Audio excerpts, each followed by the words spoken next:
Price the lord. ದೇವರ ನಮಗೆ ಸ್ತೋತ್ರ ಉಂಟಾಗಲಿ. ಕರ್ತನ ನಿನ್ನದಾರ್ಥಿ ಈ ಹೊಸ ದಿನ ನಮ್ಮ ಜೀವಿತದಲ್ಲಿ ಒದಗಿಸಿ ಕೊಟ್ಟಿದ್ದಾನೆ. ನಾವು ಕರ್ತನಿಗೆ ಕೋಟಿ ಕೋಟಿ ಸ್ತೋತ್ರ ಸಲ್ಲಿಸುವ. ಯಾಕಂದ್ರೆ ಕಳೆದ ದಿವಸಗಳು ನಮ್ಮ ಜೀವಿತದಲ್ಲಿ ಆತನ ಉನ್ನತವಾಗಿಯೂ ಒಂದು ಅದ್ಭುತ ರೀತಿಯಲ್ಲಿ ನಮ್ಮ ನಡೆಸಿಕೊಂಡು ಇನ್ನದಾರ್ಥಿ ಈ ಹೊಸ ದಿನದಲ್ಲಿ ಆತನ ಆರಾಧನೆ ಮಾಡಬೇಕು. ಆತನ ನಾಮವನ್ನು ಘನತೆ, ಆತನ ನಾಮವನ್ನು ಎತ್ತಿ ಹಿಡಿದಕ್ಕೋಸ್ಕರ ಈ ಸಬ್ಬತ್ ಎಂಬ ಈ ಪರಿಶುದ್ಧ ದಿನವನ್ನು ನಮ್ಮ ಜೀವಿತದಲ್ಲಿ ಆತನು ಒಂದು ದಿನವನ್ನಾಗಿ ಕೊಟ್ಟಿದ್ದಾನೆ. 6 ದಿವಸಗಳು ನಮ್ಮ ಕೆಲಸ ಕಾರ್ಯಗಳು, ಆದ್ರೆ ಒಂದು ದಿವಸ ಕರ್ತನಿಗೋಸ್ಕರ ಆತನ ಆರಾಧನೆ ಮಾಡಬೇಕು, ಆತನ ನಮ್ಮನ್ನು ಘನಪಡಿಸಬೇಕು. ಆತ ಮಾಡಿದ ಎಲ್ಲ ಉಪಕಾರಗಳನ್ನು ನಾವು ಆತನಿಗೆ ಯಜ್ಞದೋಪಾದಿ ನಾವು ಸಲ್ಲಿಸೋರಾಗಬೇಕೆಂಬುದು ಈ ದಿನ ದೇವರು ಕೊಟ್ಟಿದ್ದಾನೆ. ಆದ್ರೆ ನಾವು ಆರಾಧನೆಗೆ ಹೋಗುವ ಮುಂಚೆ ದೇವರ ವಾಕ್ಯದಲ್ಲಿ ನಾವು ಉತ್ತೇಜನಗೊಳ್ಳುವುದಾದರೆ ಆದಿಕಾಂಡ ನಾವು 4ನೇ ಅಧ್ಯಾಯದಲ್ಲಿ ಅಲ್ಲಿ 3, 4 ಮತ್ತು 5, 6ನೇ ವಾಕ್ಯದಲ್ಲಿ ಹೀಗೆ ಬರೆಯಲ್ಪಟ್ಟಿದೆ. ಕಾಲಾಂತರದಲ್ಲಿ ಕಾಯಿನನು ಹೊಲದ ಬೆಲೆಯಲ್ಲಿ ಕೆಲವನ್ನು ತಂದು ಯೆಹೋವನಿಗೆ ಕಾಣಿಕೆಯಾಗಿ ಸಮರ್ಪಿಸಿದನು. ಹೇಬೆಲನು ಹಾಗೆಯೇ ತನ್ನ ಹಿಂಡಿನಿಂದ ಚೊಚ್ಚಲ ಕುರಿಗಳನ್ನು ಕಾಣಿಕೆಯಾಗಿ ತಂದು ಅವುಗಳ ಕೊಬ್ಬನ್ನು ಹೋಮ ಮಾಡಿದನು. ಯೆಹೋವನು ಹೇಬೆಲನು ಅವನ ಕಾಣಿಕೆಯನ್ನು ಮೆಚ್ಚಿ ಕಾಯಿನನು ಅವನ ಕಾಣಿಕೆಯನ್ನು ಮೆಚ್ಚಲಿಲ್ಲ. ಇದರಿಂದ ಕಾಯಿನನು ಬಹು ಕೋಪಗೊಂಡು ಅವನ ಮುಖವು ಕಳೆಗೊಂಡಿತ್ತು. ಆಗ ಯೆಹೋವನು ಅವನಿಗೆ, ಯಾಕೆ ಕೋಪಿಸಿಕೊಂಡಿ? ನಿನ್ನ ತಲೆ ಯಾಕೆ ಬೊಗ್ಗಿತ್ತು? ಒಳ್ಳೆ ಕೆಲಸ ಮಾಡಿದರೆ ನಿನ್ನ ತಲೆ ಎತ್ತಲ್ಪಡುವುದಲ್ಲವೇ? ಅಲ್ಲದಿದ್ದರೆ ಪಾಪವು ನಿನ್ನನ್ನು ಹಿಡಿಯಬೇಕೆಂದು ಬಾಗಿಲಲ್ಲಿ ಹೊಂಚಿಕೊಂಡಿರುವುದು, ಆದರೂ ನೀನು ಅದನ್ನು ವಶ ಮಾಡಿಕೊಳ್ಳಬೇಕೆಂದು ಹೇಳಿದನು. ಹೌದು ಪ್ರಿಯರೇ, ಈ ಸಮಯದಲ್ಲಿ ನಾವು ವಾಕ್ಯದ ಮುಖಾಂತರ ಉತ್ತೇಜನಗೊಳ್ಳುವುದಾದರೆ ದೇವರಿಗೆ ಒಂದು ಯಜ್ಞ ಬೇಕಿತ್ತು. ನಾವು ನೋಡ್ತೇವೆ, ಆದಮ ಅವಳನ್ನು ದೇವರು ಸೃಷ್ಟಿ ಮಾಡಿಕೊಂಡು ಆತನ ಸಾರೂಪ್ಯದಲ್ಲಿ ದೇವರು ಉಂಟು ಮಾಡುತ್ತಾನೆ. ನಾವು ಅವರ ಮಕ್ಕಳಾದ ನಾವು ನೋಡ್ತೇವೆ ಅಲ್ಲಿ ಕಾಯಿನನು ಮತ್ತು ಹೇಬೆಲನು. ನಾವು ನೋಡ್ತೇವೆ ಕಾಯಿನನಿಗೆ ಅಲ್ಲಿ ದೊಡ್ಡವನಾಗಿದ್ದ, ಹೇಬೆಲನು ಸಣ್ಣವನಾಗಿದ್ದ. ಆದರೆ ಅಲ್ಲಿ ತಂದೆ ತಾಯಿ ಯಾವ ರೀತಿ ಯಜ್ಞ ಮಾಡಬೇಕೆಂಬುದು ಆತನಿಗೆ ಪರಿವೇ ಇರಲಿಲ್ಲ. ತಾನು ಏನು ಮಾಡಿದ್ರೂ ಪರವಾಗಿಲ್ಲ, ಆ ಹೊಲದ ಬೆಳೆಯನ್ನು ತಂದು ಆ ದೇವರಿಗೆ ಯಜ್ಞವಾಗಿ ಕೊಡುತ್ತಾನೆ. ಆದರೆ ದೇವರು ಅವನ ಆ ಒಂದು ಯಜ್ಞವನ್ನು ಮೆಚ್ಚುವುದಿಲ್ಲ. ದೇವರು ಹೇಬೆಲನ ಯಜ್ಞವನ್ನು ಮೆಚ್ಚುತ್ತಾನೆ. ಯಾಕಂದ್ರೆ ಅದು ಯೋಗ್ಯವಾದ ಒಂದು ಯಜ್ಞವಾಗಿತ್ತು, ಅದು ದೇವರಿಗೆ ಸಮರ್ಪಕವಾದ ಒಂದು ಯಜ್ಞವಾಗಿತ್ತು. ದೇವರು ಬಯಸುವುದು ಇಷ್ಟೇ, ನಮ್ಮ ಜೀವಿತದಲ್ಲಿ ಆತನಿಗೆ ಒಂದು ಸಮರ್ಪಕವಾದ ಯಜ್ಞ ಬೇಕು, ಆತನಿಗೆ ಅದು ಯೋಗ್ಯವಾದ ಯಜ್ಞ ಬೇಕು. ನಾವು ಹೇಗಾದರೂ ಮಾಡಿ ನಾವು ದೇವರನ್ನು ಮೆಚ್ಚಿಸಲಿಕ್ಕೆ ಸಾಧ್ಯವಿಲ್ಲ. ಯಾಕಂದ್ರೆ ಪರಿಪೂರ್ಣವಾದದ್ದು ದೇವರು ಆತನ ಸಾರೂಪ್ಯದಲ್ಲಿ ನಮ್ಮನ್ನು ದೇವರು ಉಂಟು ಮಾಡಿದ್ದಾನೆ. ನಾವು ನೋಡ್ತೇವೆ, ಯಾವಾಗ ಆತನು ಅಯೋಗ್ಯವಾಗಿ ದೇವರನ್ನು ಯಜ್ಞವಾಗಿ ಸಮರ್ಪಣೆ ಮಾಡುವಾಗ ದೇವರ ಆ ಯಜ್ಞ ದೇವರು ಮೆಚ್ಚದ ನಿಮಿತ್ತ ಆತನ ಮುಖವು ಕಳೆಗೊಳ್ಳುತ್ತದೆ. ಪ್ರಿಯರೇ, ಇವತ್ತು ಅನೇಕ ರೀತಿಯಲ್ಲಿ ಯೂಟ್ಯೂಬ್ ಮುಖಾಂತರ, ನೀವು ಮಾಧ್ಯಮದ ಮುಖಾಂತರ ಆರಾಧನೆ ನೋಡೋದಿರ್ಬೋದು. ಆದರೆ ನಮ್ಮ ಅನೇಕ ರೀತಿಯಲ್ಲಿ ನಿರಾಸೆಗಳು ನಿಮ್ಮ ಜೀವಿತದಲ್ಲಿ ಬಂದಿರ್ಬೋದು, ಅನೇಕ ರೀತಿಯಲ್ಲಿ ನಿಮ್ಮ ಮನಸ್ಸು ಒಂದು ಕುಗ್ಗಿ ಹೋಗಿರ್ಬೋದು ಅಥವಾ ಕಲೆಗೊಳ್ಬಹುದು. ಯಾಕೆಂದ್ರೆ ದೇವರಿಗೆ ಆತನಿಗೆ ನಮ್ಮ ಹೃದಯ ಬೇಕು. ನಾವು ಯೋಗ್ಯ ರೀತಿಯಲ್ಲಿ ಆತನಿಗೆ ಮೆಚ್ಚಬೇಕು. ನನ್ನ ಆರಾಧನೆ ದೇವರು ಆತನು ಚಲಿಸೋನಾಗಬೇಕು. ನನ್ನ ಆರಾಧನೆ ಮೆಚ್ಚಿಕೊಂಡು ಆತನ ಪ್ರಸನ್ನತೆಯನ್ನು ಸುರಿಸೋನಾಗಬೇಕಾದ್ರೆ ಆತನಿಗೆ ಬೇಕು ಯೋಗ್ಯವಾದ ಒಂದು ಯಜ್ಞ. ನಾವು ಈ ಸಮಯದಲ್ಲಿ ಬಂದಿದ್ದೇವೆ, ಆತನಿಗೆ ಪರಿಪೂರ್ಣವಾದ ಒಂದು ಯೋಗ್ಯವಾದ ಯಜ್ಞವನ್ನು ಸಮರ್ಪಣೆ ಮಾಡಲಿಕ್ಕೆ ನಾವು ಬಂದಿದ್ದೇವೆ. ಪ್ರಿಯರೇ, ನೀವು ಯಾವುದೇ ಪರಿಸ್ಥಿತಿಯಲ್ಲಿ ಇರಬಹುದು, ಯಾವುದೇ ಸನ್ನಿವೇಶದಲ್ಲಿ ನೀವು ಇರಬಹುದು, ಯಾವುದೇ ಅನೇಕ ಹೋರಾಟಗಳಲ್ಲಿ ನೀವು ಇರಬಹುದು. ಆದರೆ ದೇವರ ಬಯಸನೆ ನೀನು ಆತನಿಗೆ ಯಜ್ಞವನ್ನು ಕೊಡಬೇಕು. ನಾವು ನೋಡ್ತೇವೆ, ಎಷ್ಟು ಸಹಸ್ರ ದೇವದೂತರು ನಿತ್ಯವೂ ಆತನನ್ನು ಆರಾಧನೆ ಮಾಡೋದು ನೋಡ್ತೇವೆ. ಕೆರೂಬಿಯರು ಸೆರಾಫಿಯರು ದಿನನಿತ್ಯ ಸ್ತುತಿಸುವಂತ ರಾಜಾದಿರಾಜನು ಯೇಸು ಕ್ರಿಸ್ತನಾಗಿದ್ದಾನೆ. ಆಗಿರುವುದಾದರೆ ಈ ಸಮಯದಲ್ಲಿ ಈ ಭೂಲೋಕದಲ್ಲಿ ನಮ್ಮನ್ನು ಆತನು ಆರಿಸಿಕೊಂಡು ಆತನಿಗೋಸ್ಕರ ನಾವು ಆರಾಧನೆ ಮಾಡಬೇಕೆಂಬುದು ನಮ್ಮನ್ನು ಆತನು ಈ ದಿನ ಕೊಟ್ಟಿದ್ದಾನೆ. ಹೌದು, ನಾವು ಸುಮ್ಮನೆ ಈ ದಿನವನ್ನು ಕಳೀಲಿಕ್ಕೆ ಅಲ್ಲ ಕೊಟ್ಟದ್ದು. ಈ ದಿನದಲ್ಲಿ ದೇವರ ನಿಜವಾದ ಒಂದು ಘನತೆ ನಾವು ಎತ್ತಿ ಇಡಬೇಕು. ದೇವರು ಏನೆಲ್ಲ ಸೃಷ್ಟಿ ಮಾಡಿದ್ದಾನೆ, ಏನೆಲ್ಲ ಉಂಟು ಮಾಡಿದ್ದಾನೆ, ಅದಕ್ಕೆ ಆತನಿಗೆ ಹೌದು ನಮ್ಮ ಜೀವಿತದ ಪ್ರತಿ ಅಂಗಗಳು ಹೌದು ಆತನಿಗೆ ಬೇಕು. ನಮ್ಮ ಶರೀರದ ಒಂದೊಂದು ಅಂಗಗಳನ್ನು ಆತನಿಗೆ ನಾವು ಸಜೀವ ಯಜ್ಞವಾಗಿ ಸಮರ್ಪಣೆ ಮಾಡಬೇಕು. ಆಗ ದೇವರೇ ಹೇಳ್ತಾನೆ, ಇದೇ ವಿವೇಕ ಪೂರ್ವಕವಾದ ಆರಾಧನೆ. ಇದು ನಾವು ಮಾಡುವಾಗ ಮಾತ್ರ ನಮ್ಮ ಯಜ್ಞ ಮೆಚ್ಚುತ್ತಾನೆ, ನಮ್ಮ ಎಲ್ಲ ಚಿಂತಭಾರ ತೆಗೆದಾಕ್ತಾನೆ, ದೇವರ ಒಂದು ಸಂಬಂಧವನ್ನು ಕಲ್ಪಿಸಲಿಕ್ಕಾಗ್ತದೆ. ಮತ್ತೆಲ್ಲ ನಮ್ಮ ಜೀವಿತದ ಏನೆಲ್ಲ ನಮ್ಮಲ್ಲಿ ಅನೇಕ ಆಶೆಗಳು ಇರ್ಬೋದು, ಅನೇಕ ರೀತಿಯಲ್ಲಿ ನಮ್ಮಲ್ಲಿ ಬಾಯಾರಿಕೆ ಇರ್ಬೋದು, ಅದನ್ನು ದೇವರು ಈಡೇರಿಸುತ್ತಾನೆ. ಹೌದು ಪ್ರಿಯರು, ಈ ಸಮಯದಲ್ಲಿ ನಾವು ಸಮಯವನ್ನು ಸುಮ್ಮನೆ ಕಳ್ಕೊಳ್ಳೋದು ಬೇಡ. ಈ ಸ್ವಲ್ಪ ಕೊಟ್ಟ ಈ ಸಮಯದಲ್ಲಿ ನಾವು ಕರ್ತನಿಗೋಸ್ಕರ ನಮ್ಮನ್ನು ಒಪ್ಪಿಸಿಕೊಡೋಣ. ಯಾವುದೇ ಸ್ಥಿತಿಗತಿ ನೋಡಬೇಡಿ, ಯಾವುದೇ ಪರಿಸ್ಥಿತಿ ನೋಡಬೇಡಿ. ದೇವರು ನಮ್ಮ ಮಧ್ಯದಲ್ಲಿದ್ದಾನೆ, ದೇವರು ನಮ್ಮ ಮಧ್ಯದಲ್ಲಿ ಚಲಿಸ್ತಾ ಇದ್ದಾನೆ. ಅದಕ್ಕೋಸ್ಕರ ನಾವು ಈ ಸಮಯದಲ್ಲಿ ನಾವು ಪ್ರಾರ್ಥನೆ ಪೂರ್ವಕವಾಗಿ ನಾವು ಈ ಸಮಯದಲ್ಲಿ ಆರಾಧನೆಗೆ ಹೋಗುವ. ದೇವಾ, ನನ್ನ ಯಜ್ಞವನ್ನು ನೀನು ಮೆಚ್ಚು, ನನ್ನ ಆರಾಧನೆ ನೀನು ಮೆಚ್ಚು, ನನ್ನ ಆರಾಧನೆಯಲ್ಲಿ ನಿನ್ನ ಆ ಮಹಿಮೆ ಇಳಿದು ಬರಲಿ, ನನ್ನ ಆರಾಧನೆಯಲ್ಲಿ ನಿನ್ನ ಪ್ರಸನ್ನತೆ ತುಂಬಲ್ಪಡಲಿ. ನನ್ನ ಆರಾಧನೆಯಲ್ಲಿ ಹೌದು ಒಂದೊಂದು ಆ ಸೈತಾನ ಸಂಗತಿಗಳು ಅದನ್ನ ಬಿಡುಗಡೆಗೊಳ್ಳುವ ರೀತಿಯಲ್ಲಿ ದೇವ ನನ್ನ ಆರಾಧನೆ ಆ ರೀತಿಯಾಗಿ ದೇವ ನೀನು ನಡೆಸಿಕೊಂಡು ಬೇಕೆಂಬುದು ನಾವು ಈ ಸಮಯದಲ್ಲಿ ಪ್ರಾರ್ಥನೆ ಮಾಡುವ. ಸ್ವರ್ಗ ನಮ್ಮ ತಂದೆ ದೇವರೇ, ನಿಮಗೆ ಸ್ತೋತ್ರ ಉಂಟಾಗಲಿ ಕರ್ತನೆಪ್ಪ. ದೇವ, ನಾವು ನೋಡ್ತೇವೆ ಕಾಯಿನನ ಯಜ್ಞವನ್ನು ನೀನು ಮೆಚ್ಚಲಿಲ್ಲ, ಹೇಬೇಲನ ಯಜ್ಞವನ್ನು ಮೆಚ್ಚಿದಂತ ದೇವರು ಇವತ್ತು ಸ್ವಾಮಿ ದೇವ ಇವತ್ತು ನಮಗೆ ಏನೆಲ್ಲ ನೀನು ಸತ್ಯವಾದ ವಾಕ್ಯದ ಮುಖಾಂತರ ದೇವ ಹೌದು ಸ್ವಾಮಿ, ನಿನ್ನನ್ನೇ ಸಜೀವ ಯಜ್ಞವಾಗಿ ಈ ಲೋಕಕ್ಕೆ ನೀನು ಸಮರ್ಪಣೆ ಮಾಡಿದ್ದಿ. ಆದರೆ ಇವತ್ತು ನಮ್ಮ ಶರೀರದ ಒಂದೊಂದು ಅಂಗಾಂಗಗಳನ್ನು ಒಪ್ಪಿಸಿಕೊಟ್ಟು ದೇವ ನಿನ್ನನ್ನು ಪರಿಪೂರ್ಣವಾಗಿ ಆರಾಧನೆ ಮಾಡಲಿಕ್ಕೆ ನಮ್ಮನ್ನು ನಡೆಸು ಪವಿತ್ರಾತ್ಮನೇ. ನಮ್ಮಲ್ಲಿ ಯಾವುದೇ ಬಲಹೀನತೆಗಳು, ನಮ್ಮಲ್ಲಿ ಯಾವುದೇ ಕುಂದು ಕೊರತೆಗಳು ತೆಗೆದುಹಾಕಿಕೊಂಡು ಪೂರ್ಣ ಏಕಾಗ್ರತೆ ಉಳ್ಳವರಾಗಿದ್ದುಕೊಂಡು ದೇವ ಆ ಕಲ್ವಾರಿ ಶಿಲ್ಬೆ ನೋಡುವುದಕ್ಕೋಸ್ಕರ ನಮ್ಮನ್ನು ನಡೆಸು ಪವಿತ್ರಾತ್ಮನೇ. ದೇವ, ಇದನ್ನು ವೀಕ್ಷಿಸುವಂತ ಪ್ರತಿಯೊಂದು ಕುಟುಂಬಗಳಲ್ಲೂ ಪ್ರತಿಯೊಬ್ಬರ ಜೀವಿತದಲ್ಲೂ ಸ್ವಾಮಿ ಒಂದು ಬಿಡುಗಡೆ, ಒಂದು ಸಮಾಧಾನವನ್ನು ಕೊಡಬೇಕಾಗಿ ನಾವು ಪ್ರಾರ್ಥಿಸಿಕೊಳ್ತೇವೆ. ಅದೇ ರೀತಿ ದೇವ ಆ ಕೊನೆ ಭಾಗದಲ್ಲಿ ವಾಕ್ಯದ ಭಾಗದ ಮುಖಾಂತರ ದೇವ ಒಬ್ಬೊಬ್ಬರ ಜೀವಿತಲ್ಲೂ ಒಂದು ಕಾರ್ಯಗತವಾಗಿ ಒಂದು ಬಿಡುಗಡೆ ಕೊಟ್ಟು ಆ ವಾಕ್ಯ ಒಬ್ಬೊಬ್ಬರ ಜೀವಿತದಲ್ಲಿ ಒಂದು ನವ ಜೀವವನ್ನು ಕೊಡುವ ರೀತಿಯಲ್ಲಿ ನೀನು ಕಾರ್ಯ ಮಾಡಬೇಕಾಗಿ ನಾವು ಪ್ರಾರ್ಥಿಸಿಕೊಳ್ತೇವೆ. ಪ್ರಾರಂಭದ ಕಡತನಕ ನಮ್ಮ ನಡೆಸು, ಆಧರಿಸು, ಬಲಪಡಿಸು. ನೀನು ಮಹಿಮೆ ಒಂದು ಯೇಸುವಿನ ನಾಮದಲ್ಲಿ ಈ ಪ್ರಾರ್ಥನೆ ಬೇಡುವಂತಂದೆ, ಆಮೆನ್. Praise the Lord. ನಾವು ಇನ್ನೊಂದು ಅರ್ಥಿ ನಾವು ಆತನ ಆರಾಧನೆ ಮಾಡಲಿಕ್ಕೆ ಈ ಸಮಯದಲ್ಲಿ ಹೋಗ್ತಾ ಇದ್ದೇವೆ. ನಾವು ನೋಡ್ಬೋದು, ನೀವು ಯೂಟ್ಯೂಬ್ ಮುಖಾಂತರ ನಿಮಗೆ ಈ ಆರಾಧನೆ ನಿಮಗೆ ಒಳ್ಳೆದಾಗಿರೋದ್ರೆ ನೀವು ಲೈಕ್ ಮಾಡಿ, ನಿಮ್ಮ ಎಲ್ಲ ಪ್ರಾರ್ಥನಾ ಮನವಿಗಳು ಏನಾದ್ರು ಇದ್ರೆ ನೀವು ಕಮೆಂಟ್ ಬಾಕ್ಸ್ ಅಲ್ಲಿ ಕಮೆಂಟ್ ಮಾಡಿ. ನಿಮಗೋಸ್ಕರ ನಾವು ದಿನನಿತ್ಯ ಪ್ರಾರ್ಥನೆಗೋಸ್ಕರ ನಾವು ಸಿದ್ಧರಾಗಿದ್ದೇವೆ. ಈ ಸಮಯದಲ್ಲಿ ನಾವು ಆತನ ಪವಿತ್ರಾತ್ಮನ ಬರಮಾಡಿಕೊಳ್ಳುವ. ಆತನ ಇಲ್ಲದಿದ್ರೆ ನಾವು ಬರೀ ಶೂನ್ಯರು. ಆತನ ಸಾನ್ನಿಧ್ಯ ನಮಗೆ ಬೇಕು, ಆತನ ಪ್ರಸನ್ನತೆ ನಮಗೆ ಬೇಕು. ಅದಕ್ಕೆ ಪವಿತ್ರಾತ್ಮ, ನಿನ್ನ ಆತ್ಮ ನಮ್ಮ ಮೇಲೆ ಸುರಿಸು. ಪವಿತ್ರಾತ್ಮ ದೇವ, ನಮ್ಮನ್ನು ನೀ ನಡೆಸು ಎಂಬುದು ಆತನ ಆರಾಧನೆ ಮಾಡ್ತಾ ಆತನ ಮನಿ ಸಮಯದಲ್ಲಿ ನಾವು ಕೊಂಡಾಡೋಣ. Thank you God, hallelujah Jesus.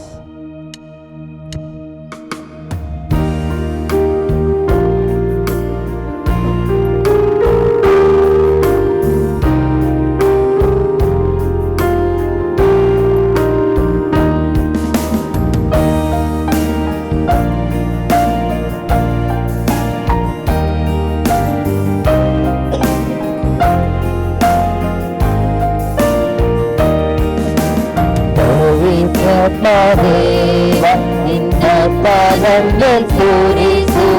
ಪವಿತ್ರಾತ್ಮ ದೇವ ನೀ ನಮ್ಮನ್ನಡಿಸು. ಪವಿತ್ರಾತ್ಮ ದೇವ ನಿನ್ನ ಪಾದங்கள் ಸುರಿಸು. ಪವಿತ್ರಾತ್ಮ ದೇವ ನೀ ನಮ್ಮನ್ನಡಿಸು. ಆದಿ ಸಭೆಯಲ್ಲಿದ್ದಂತ ಆತ್ಮ ನಮಗೆ ನೀಡು. ನಿನ್ನ ಶಿಷ್ಯರಲ್ಲಿ ಇದ್ದಂತ ಆತ್ಮ ನಮಗೆ ನೀಡು. ಆದಿ ಸಭೆಯಲ್ಲಿದ್ದಂತ ಆತ್ಮ ನಮಗೆ ನೀಡು. ನಿನ್ನ ಶಿಷ್ಯರಲ್ಲಿ ಇದ್ದಂತ ಆತ್ಮ ನಮಗೆ ನೀಡು. ಈ ಕತ್ತಲ ಲೋಕದಲ್ಲಿ ನಿನ್ನ ಬೆಳಕು ನಮಗೆ ನೀಡು. ಈ ಕತ್ತಲ ಲೋಕದಲ್ಲಿ ನಿನ್ನ ಬೆಳಕು ನಮಗೆ ನೀಡು. ಪವಿತ್ರಾತ್ಮ ದೇವ ನಿನ್ನ ಪಾದಕ್ಕೆ ಸುರಿಸು. ಪವಿತ್ರಾತ್ಮ ದೇವ ನೀ ನಮ್ಮ ನಡೆಸು. ಪವಿತ್ರಾತ್ಮ ದೇವ ನಿನ್ನ ಪಾದಕ್ಕೆ ಸುರಿಸು. ಪವಿತ್ರಾತ್ಮ ದೇವ ನೀ ನಮ್ಮ ನಡೆಸು. ಆದಿ ಸಭೆಯಲ್ಲಿದ್ದಂತ ಒಮ್ಮನಸನ್ನು ನೀಡು. ನಿನ್ನ ಶಿಷ್ಯರಲ್ಲಿ ಇದ್ದಂತ ಪ್ರಾರ್ಥನಾತ್ಮವ ನೀಡು. ಆದಿ ಸಭೆಯಲ್ಲಿದ್ದಂತ ಒಮ್ಮನಸನ್ನು ನೀಡು. ನಿನ್ನ ಶಿಷ್ಯರಲ್ಲಿ ಇದ್ದಂತ ಪ್ರಾರ್ಥನಾತ್ಮವ ನೀಡು. ಶುಭವರ್ತೆ ಸಾರಲು ಧೈರ್ಯದ ಆತ್ಮವ ನೀಡು. ಶುಭವರ್ತೆ ಸಾರಲು ಧೈರ್ಯದ ಆತ್ಮವ ನೀಡು. ಪವಿತ್ರಾತ್ಮ ದೇವ ನಿನ್ನಾತ್ಮ ನಮ್ಮೆ ಸುರಿಸು. ಪವಿತ್ರಾತ್ಮ ದೇವ ನೀ ನಮ್ಮನ್ನಡೆಸು. ಪವಿತ್ರಾತ್ಮ ದೇವ ನಿನ್ನಾತ್ಮ ನಮ್ಮೆ ಸುರಿಸು. ಪವಿತ್ರಾತ್ಮ ದೇವ ನೀ ನಮ್ಮನ್ನಡೆಸು. ಆದಿ ಸವಿಯಲ್ಲಿದ್ದಂತ ದರ್ಶನವ ನೀಡು. ಶಿಷ್ಯರಲ್ಲಿ ಇದ್ದಂತ ಸೇವೆಯ ಭಾರವ ನೀಡು. ಆದಿ ಸಭೆಯಲ್ಲಿದ್ದಂತ ದರ್ಶನವ ನೀಡು. ಶಿಷ್ಯರಲ್ಲಿ ಇದ್ದಂತ ಸೇವೆಯ ಭಾರವ ನೀಡು. ನಿನ್ನ ರಾಜ್ಯ ದಾಟಲು ಜ್ಞಾನದ ಆತ್ಮವ ನೀಡು.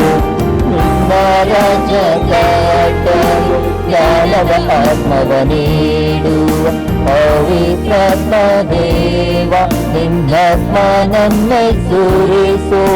ಪವಿತ್ರಾತ್ಮ ದೇವ ನೀ ನಮ್ಮನ್ನಡೆಸು.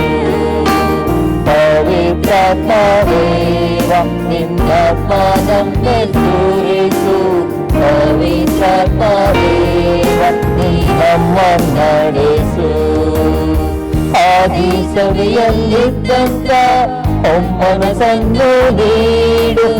ಶಿಷ್ಯರಲ್ಲಿ ಇದ್ದಂತ ಪ್ರಾರ್ಥನಾತ್ಮವ ನೀಡು. ಆದಿ ಸಭೆಯಲ್ಲಿದ್ದಂತ ಒಮ್ಮನಸನ್ನು ನೀಡು.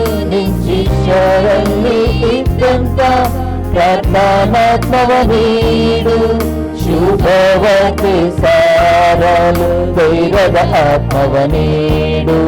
ಶುಭವಾರ್ತೆ ಸಾರಲು ಧೈರ್ಯದ ಆತ್ಮವ ನೀಡು. ಪವಿತ್ರಾತ್ಮ ದೇವ ನಿನ್ನಾತ್ಮ ನನ್ನೆ ಸುರಿಸು. ಪವಿತ್ರಾತ್ಮ ದೇವ ನೀ ನಮ್ಮನ್ನಡೆಸು. ಪವಿತ್ರಾತ್ಮ ದೇವ ನಿನ್ನಾತ್ಮ ನನ್ನೆ ಸುರಿಸು. ಪವಿತ್ರಾತ್ಮ ದೇವ ನೀ ನಮ್ಮನ್ನಡೆಸು. ಪವಿತ್ರಾತ್ಮ ಓ ಕರ್ತನಪ್ಪ, ಪವಿತ್ರಾತ್ಮ ನಮ್ಮ ಮನೆ ಸುಳ್ಯ ಮಾಡಿಸು. ಪವಿತ್ರಾತ್ಮ ದೇವ ನೀ ನಮ್ಮನ್ನಡೆಸು. ನೀ ನಮ್ಮನ್ನಡೆಸು. ಪವಿತ್ರಾತ್ಮನೇ ನಿನ್ನನ್ನು ಮಾತುಕೊಳ್ಳುತ್ತೇವೆ ಕರ್ತನಪ್ಪ. ನಿನ್ನ ಓ ಸ್ವಾಮಿ ಆ ಮಹಿಮೆ ಸ್ವಾಮಿ ನಮಗೆ ಬೇಕು ಕರ್ತನಪ್ಪ. ಆದಿ ಸಭೆಯಲ್ಲಿ ಮಾಡಿದಂಥ ಕಾರ್ಯಗಳು ಅವ್ರು ಯಾವ ರೀತಿ ಅವರು ಐಕ್ಯತೆಯಲ್ಲಿದ್ರು, ಅವ್ರು ಯಾವ ರೀತಿ ಅನ್ಯೋನ್ಯತೆಯಲ್ಲಿದ್ರು, ಅವ್ರು ಯಾವ ರೀತಿ ರೊಟ್ಟಿ ಮುರಿದರಲ್ಲೂ ಸ್ವಾಮಿ ಸಹೋದರಲ್ಲಿದ್ರು ಸ್ವಾಮಿ.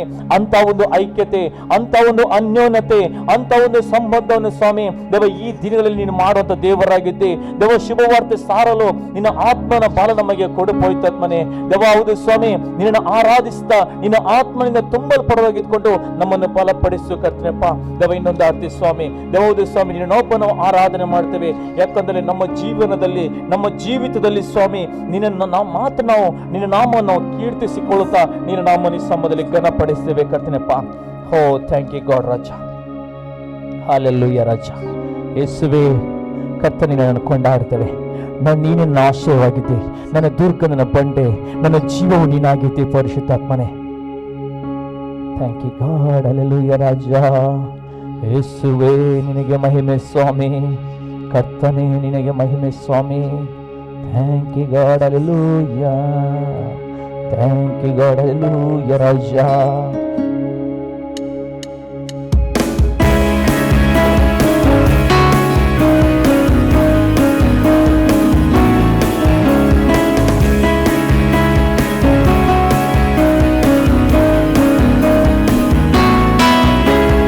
ಕರ್ತನೇ ನಿನ್ನನ್ನು ಕೊಂಡಾಡುವೆನು, ನನಗೆ ಆಶ್ರಯ ನೀನಲ್ಲವೇ. ಕರ್ತನೇ ನಿನ್ನನ್ನು ಕೊಂಡಾಡುವೆನು, ನನಗೆ ಆಶ್ರಯ ನೀನಲ್ಲವೇ. ದೇವನೇ ದೇವನೇ ನೀನೇ ನನ್ನ ರಕ್ಷಕ. ದೇವನೇ ದೇವನೇ ನೀನೇ ನನ್ನ ರಕ್ಷಕ. ಕರ್ತನೇ ನಿನ್ನನ್ನು ಕೊಂಡಾಡುವೆನು, ನನಗೆ ಆಶ್ರಯ ನೀನಲ್ಲವೀಯ ಕರ್ತನೇ ನಿನ್ನನ್ನು ಕೊಂಡಾಡುವೆನು ನನಗೆ ಆಶ್ರಯ ನೀನಲ್ಲವೀಯ ಜೀವನದಲ್ಲಿ ನಾ ನಿನ್ನ ಕುರಿತು ಸಾರುವೆನು ನಿನ್ನ ಕೀರ್ತಿಯನು ಜೀವನದಲ್ಲಿ ನಾ ನಿನ್ನ ಕುರಿತು ಸಾರುವೆನು ನಿನ್ನ ಕೀರ್ತಿಯನು ಹೊಸ ಜೀವವಾಗಿ ನನಗೆ ಕೊಟ್ಟು ಪರಿಶುದ್ಧ ಮಾರ್ಗದಲ್ಲಿ ನನ್ನ ನಡೆಸು ಹೊಸ ಜೀವವಾಗಿ ನನಗೆ ಕೊಟ್ಟು ಪರಿಶುದ್ಧ ಮಾರ್ಗದಲ್ಲಿ ನನ್ನ ನಡೆಸು ದೇವನೇ ದೇವನೇ ನೀನೇ ನನ್ನ ದೇವನೇ ದೇವನೇ ನೀನೇ ನನ್ನ ರಕ್ಷಕ ಕರ್ತನೇ ನಿನ್ನನ್ನು ಕೊಂಡಾಡುವೆನು ನನಗೆ ಆಶ್ರಯ ನೀನಲ್ಲವೀಯ ಕರ್ತನೇ ನಿನ್ನನ್ನು ಕೊಂಡಾಡುವೆನು ನನಗೆ ಆಶ್ರಯ ನೀನಲ್ಲವೀಯ ಬೆಟ್ಟಗಳು ಸ್ಥಳವನ್ನು ಬಿಟ್ಟು ಹೋದರು ಗುಡ್ಡಗಳು ನಡುಗಿ ಕದಲಿದರು ಬೆಟ್ಟಗಳು ಸ್ಥಳವನ್ನು ಬಿಟ್ಟು ಹೋದರು ಗುಡ್ಡಗಳು ನಡುಗಿ ಕದಲಿದರು ಅಂಗೈಯಲ್ಲಿ ಚೇತಿಸಿ ಕಾಪಾಡುವ ಶಾಂತಿ ಪೂರ್ಣ ಪ್ರೀತಿ ಕೊಡುವವನು ಅಂಗೈಯಲ್ಲಿ ಚೇತಿಸಿ ಕಾಪಾಡುವ ಶಾಂತಿ ಪೂರ್ಣ ಪ್ರೀತಿ ಕೊಡುವವನು ದೇವನೇ ದೇವನೇ ನೀನೇ ನನ್ನ ರಕ್ಷಕ ದೇವನೇ ದೇವನೇ ನೀನೇ ನನ್ನ ರಕ್ಷಕ ಕರ್ತನೇ ನಿನ್ನನ್ನು ಕೊಂಡಾಡುವೆನು ನನಗೆ ಆಶ್ರಯ ನೀನಲ್ಲವೀಯ ಕರ್ತನೇ ನಿನ್ನನ್ನು ಕೊಂಡಾಡುವೆನು ನನಗೆ ಆಶ್ರಯ ನೀನಲ್ಲವೀಯ ಜೀವನದಲ್ಲಿ ನಾ ನಿನ್ನ ಕುರಿತು ಸಾರುವೆನು ನಿನ್ನ ಕೀರ್ತಿಯನು ಜೀವನದಲ್ಲಿ ನಾ ನಿನ್ನ ಕುರಿತು ಸಾರುವೆನು ನಿನ್ನ ಕೀರ್ತಿಯನು ಹೊಸ ಜೀವವಾಗಿ ನನಗೆ ಕೊಟ್ಟು ಪರಿಶುದ್ಧ ಮಾರ್ಗದಲ್ಲಿ ನನ್ನ ನಡೆಸಲಿಯ ಹೊಸ ಜೀವವಾಗಿ ನನಗೆ ಕೊಟ್ಟು ಪರಿಶುದ್ಧ ಮಾರ್ಗದಲ್ಲಿ ನನ್ನ ನಡೆಸು ದೇವನೇ ದೇವನೇ ನೀನೇ ನನ್ನ ರಕ್ಷಕ ದೇವನೇ ದೇವನೇ ನೀನೇ ನನ್ನ ರಕ್ಷಕ ಕರ್ತನೇ ನಿನ್ನನ್ನು ಕೊಂಡಾಡುವೆನು ನನಗೆ ಆಶ್ರಯ ನೀನಲ್ಲವೀಯ ಕರ್ತನೇ ನಿನ್ನನ್ನು ಕೊಂಡಾಡುವೆನು ನನಗೆ ಆಶ್ರಯ ನೀನಲ್ಲವೀಯ ಬೆಟ್ಟಗಳು ಸ್ಥಳವನ್ನು ಬಿಟ್ಟು ಹೋದರು ಗುಡ್ಡಗಳು ನಡುಗಿ ಕದಲಿದರು ಬೆಟ್ಟಗಳು ಸ್ಥಳವನ್ನು ಬಿಟ್ಟು ಹೋದರು ಗುಡ್ಡಗಳು ನಡುಗಿ ಕದಲಿದರು ಅಂಗೈಯಲ್ಲಿ ಚೇತಿಸಿ ಕಾಪಾಡುವ ಶಾಂತಿ ಪೂರ್ಣ ಪ್ರೀತಿ ಕೊಡುವವನು ಅಂಗೈಯಲ್ಲಿ ಚೇತಿಸಿ ಕಾಪಾಡುವ ಪೂರ್ಣ ಪ್ರೀತಿ ಕೊಡುವವನು ದೇವನೇ ದೇವನೇ ನೀನೇ ನನ್ನ ರಕ್ಷಕ ದೇವನೇ ದೇವನೇ ನೀನೇ ನನ್ನ ರಕ್ಷಕ ಕರ್ತನೇ ನಿನ್ನನ್ನು ಕೊಂಡಾಡುವೆನು ನನಗೆ ಆಶ್ರಯ ನೀನಲ್ಲವೇ ಕರ್ತನೇ ನಿನ್ನನ್ನು ಕೊಂಡಾಡುವೆನು ನನಗೆ ಆಶ್ರಯ ನೀನಲ್ಲವೇ ಯೇಸುವೇ ಯೇಸುವೇ ನೀನೇ ನನ್ನ ರಕ್ಷಕ ಯೇಸುವೇ ಹಲ್ಲೆಲೂಯಾ ನಿನ್ನೊಬ್ಬನೇ ರಕ್ಷಕನ ಸ್ವಾಮಿ ನಿನ್ನ ನಾಮವನ್ನು ಮಾತ್ರ ನಾವು ಕೊಂಡಾಡ್ತೇವೆ ಸ್ವಾಮಿ ಇದು ನಮ್ಮ ಆಶ್ರಯವಾಗಿದೆ ನಮ್ಮ ದುರ್ಗವಾಗಿದೆ ನಮ್ಮ ಬಂಡೆಯಾಗಿದೆ ಕರ್ತನಪ್ಪ ಬೆಟ್ಟಗಳ ಸ್ಥಳವನ್ನು ಬಿಟ್ಟು ಹೋದವು ಗುಡ್ಡಗಳು ಸ್ವಾಮಿ ನಡುವೆ ಕದಲಿದವು ಆಗಲು ಅಂಗಲು ಚಂದ್ರಿಸಿಕೊಂಡು ನಮ್ಮನ್ನು ಪ್ರತಿನಿತ್ಯ ಕಾಪಾಡಿದ ದೇವರು ನೀನೊಬ್ಬನೇ ಸ್ವಾಮಿ ಎಲ್ಲರೂ ನಿಮ್ಮನ್ನು ಕೈ ಬಿಟ್ಟಿರ್ಬೋದು ಎಲ್ಲ ಪರಿಸ್ಥಿತಿಗಳು ನಿಮ್ಮನ್ನು ಕೈ ಬಿಟ್ಟಿರ್ಬೋದು ಎಲ್ಲ ಸಂಗತಿಗಳು ನಿಮ್ಮನ್ನು ಕೈ ಬಿಟ್ಟಿರ್ಬೋದು ಆದರೆ ನಾನು ನಿನ್ನೊಂದಿಗೆ ಇದ್ದೇನೆ ಎಂಬುದು ನಮಗೆ ಧೈರ್ಯ ತುಂಬಿಸಿ ನಮ್ಮ ಕರ್ತನೆ ಬಲಪಡಿಸುವ ದೇವರು ನೀನು ಒಬ್ಬನೇ ಸ್ವಾಮಿ, ನೀನೊಬ್ಬನೇ ಆರೋಗ್ಯದಾಯಕನು. ಯೆಹೋವ ರಾಮ, ಯೆಹೋವ ಶಾಲೋಮ್, ಯೆಹೋವ ನಿತ್ಯ, ಯೆಹೋವ ರೋಹಿ. ಹೌದು ಸ್ವಾಮಿ, ಪ್ರತಿ ನಿತ್ಯವೂ ಸ್ವಾಮಿ ಜಯದಲ್ಲಿ ಮುನ್ನಡೆಸುವಂತ ದೇವರು ನೀನಾಗಿದೆ ಕರ್ತನೆಪ್ಪ.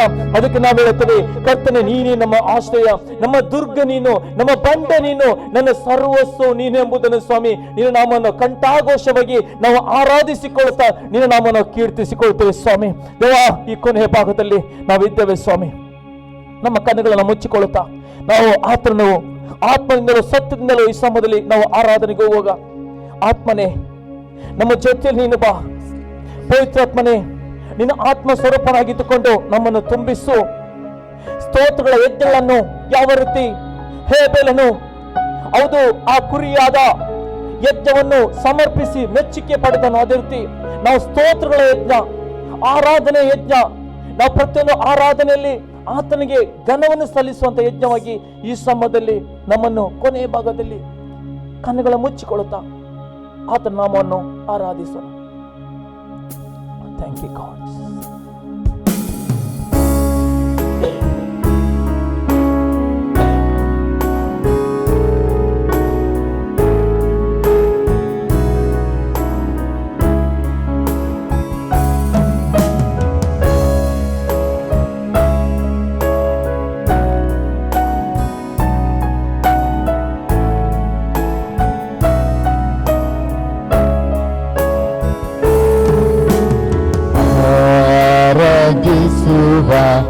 ಆತ್ಮ ಸ್ವರೂಪನ ಆನಂದ ಕುಶದೊಡನೆ ಆರಾಧಿಸುವ ಆತ್ಮ ಸ್ವರೂಪನ ಆನಂದ ಕುಶದೊಡನೆ ಸ್ತೋತ್ರಗಳ ಯಜ್ಞವನ್ನು ಅರ್ಪಿಸುವ ಯೇಸುವಿಗೆ ಸ್ತೋತ್ರಗಳ ಯಜ್ಞವನ್ನು ಅರ್ಪಿಸುವ ಯೇಸುವಿಗೆ hallelujah hallelujah hallelujah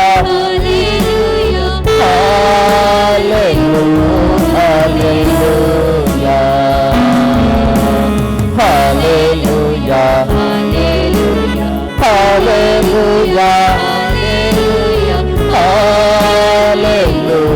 hallelujah.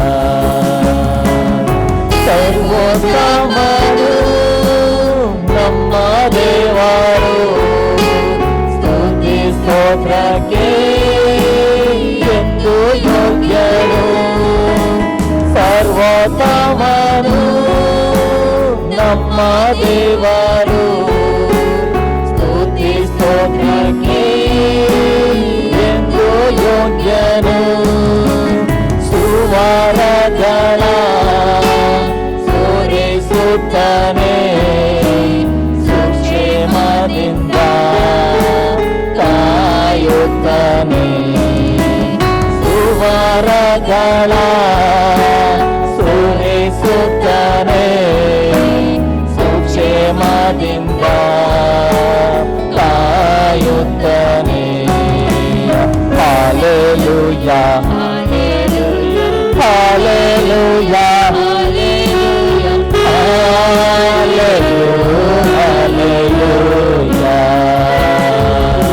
hallelujah, hallelujah, hallelujah, hallelujah. ಏಕಾಧಿಪತಿಯು ರಾಜ ರಾಜನು, ಕರ್ತರ ಕರ್ತನು ನೀನೊಬ್ಬನೇ. ಏಕಾಧಿಪತಿಯು ರಾಜ ರಾಜನು, ಕರ್ತರ ಕರ್ತನು ನೀನೊಬ್ಬನೇ. ಅಮರತ್ವವುಳ್ಳವನೇ, ಅಗಮ್ಯವಾದ ಬೆಳಕಿನಲ್ಲಿ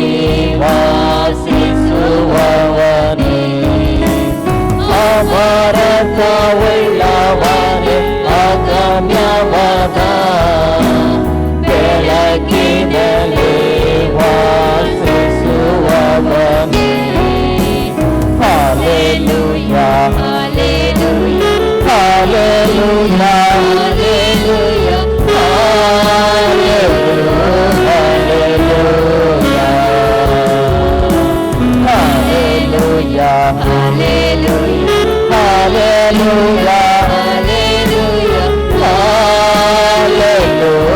ಹಾಲೆಲೂಯಾ ದೇವರಾತ್ಮವು ಶರಾಗಿ ಆರಾಧಿಸುವ ಆತ್ಮ ಸ್ವರೂಪನಾದ ಯೇಸುವನು.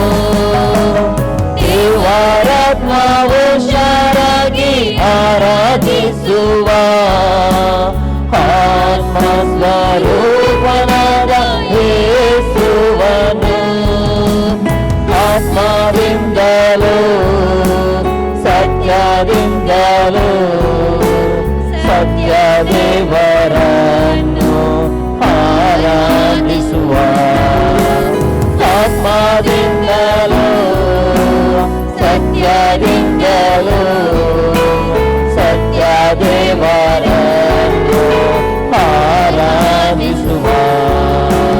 Hallelujah hallelujah hallelujah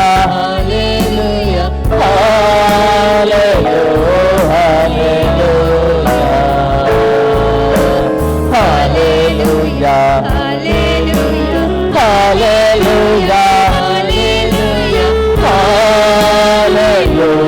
hallelujah Hallelujah, hallelujah, hallelujah,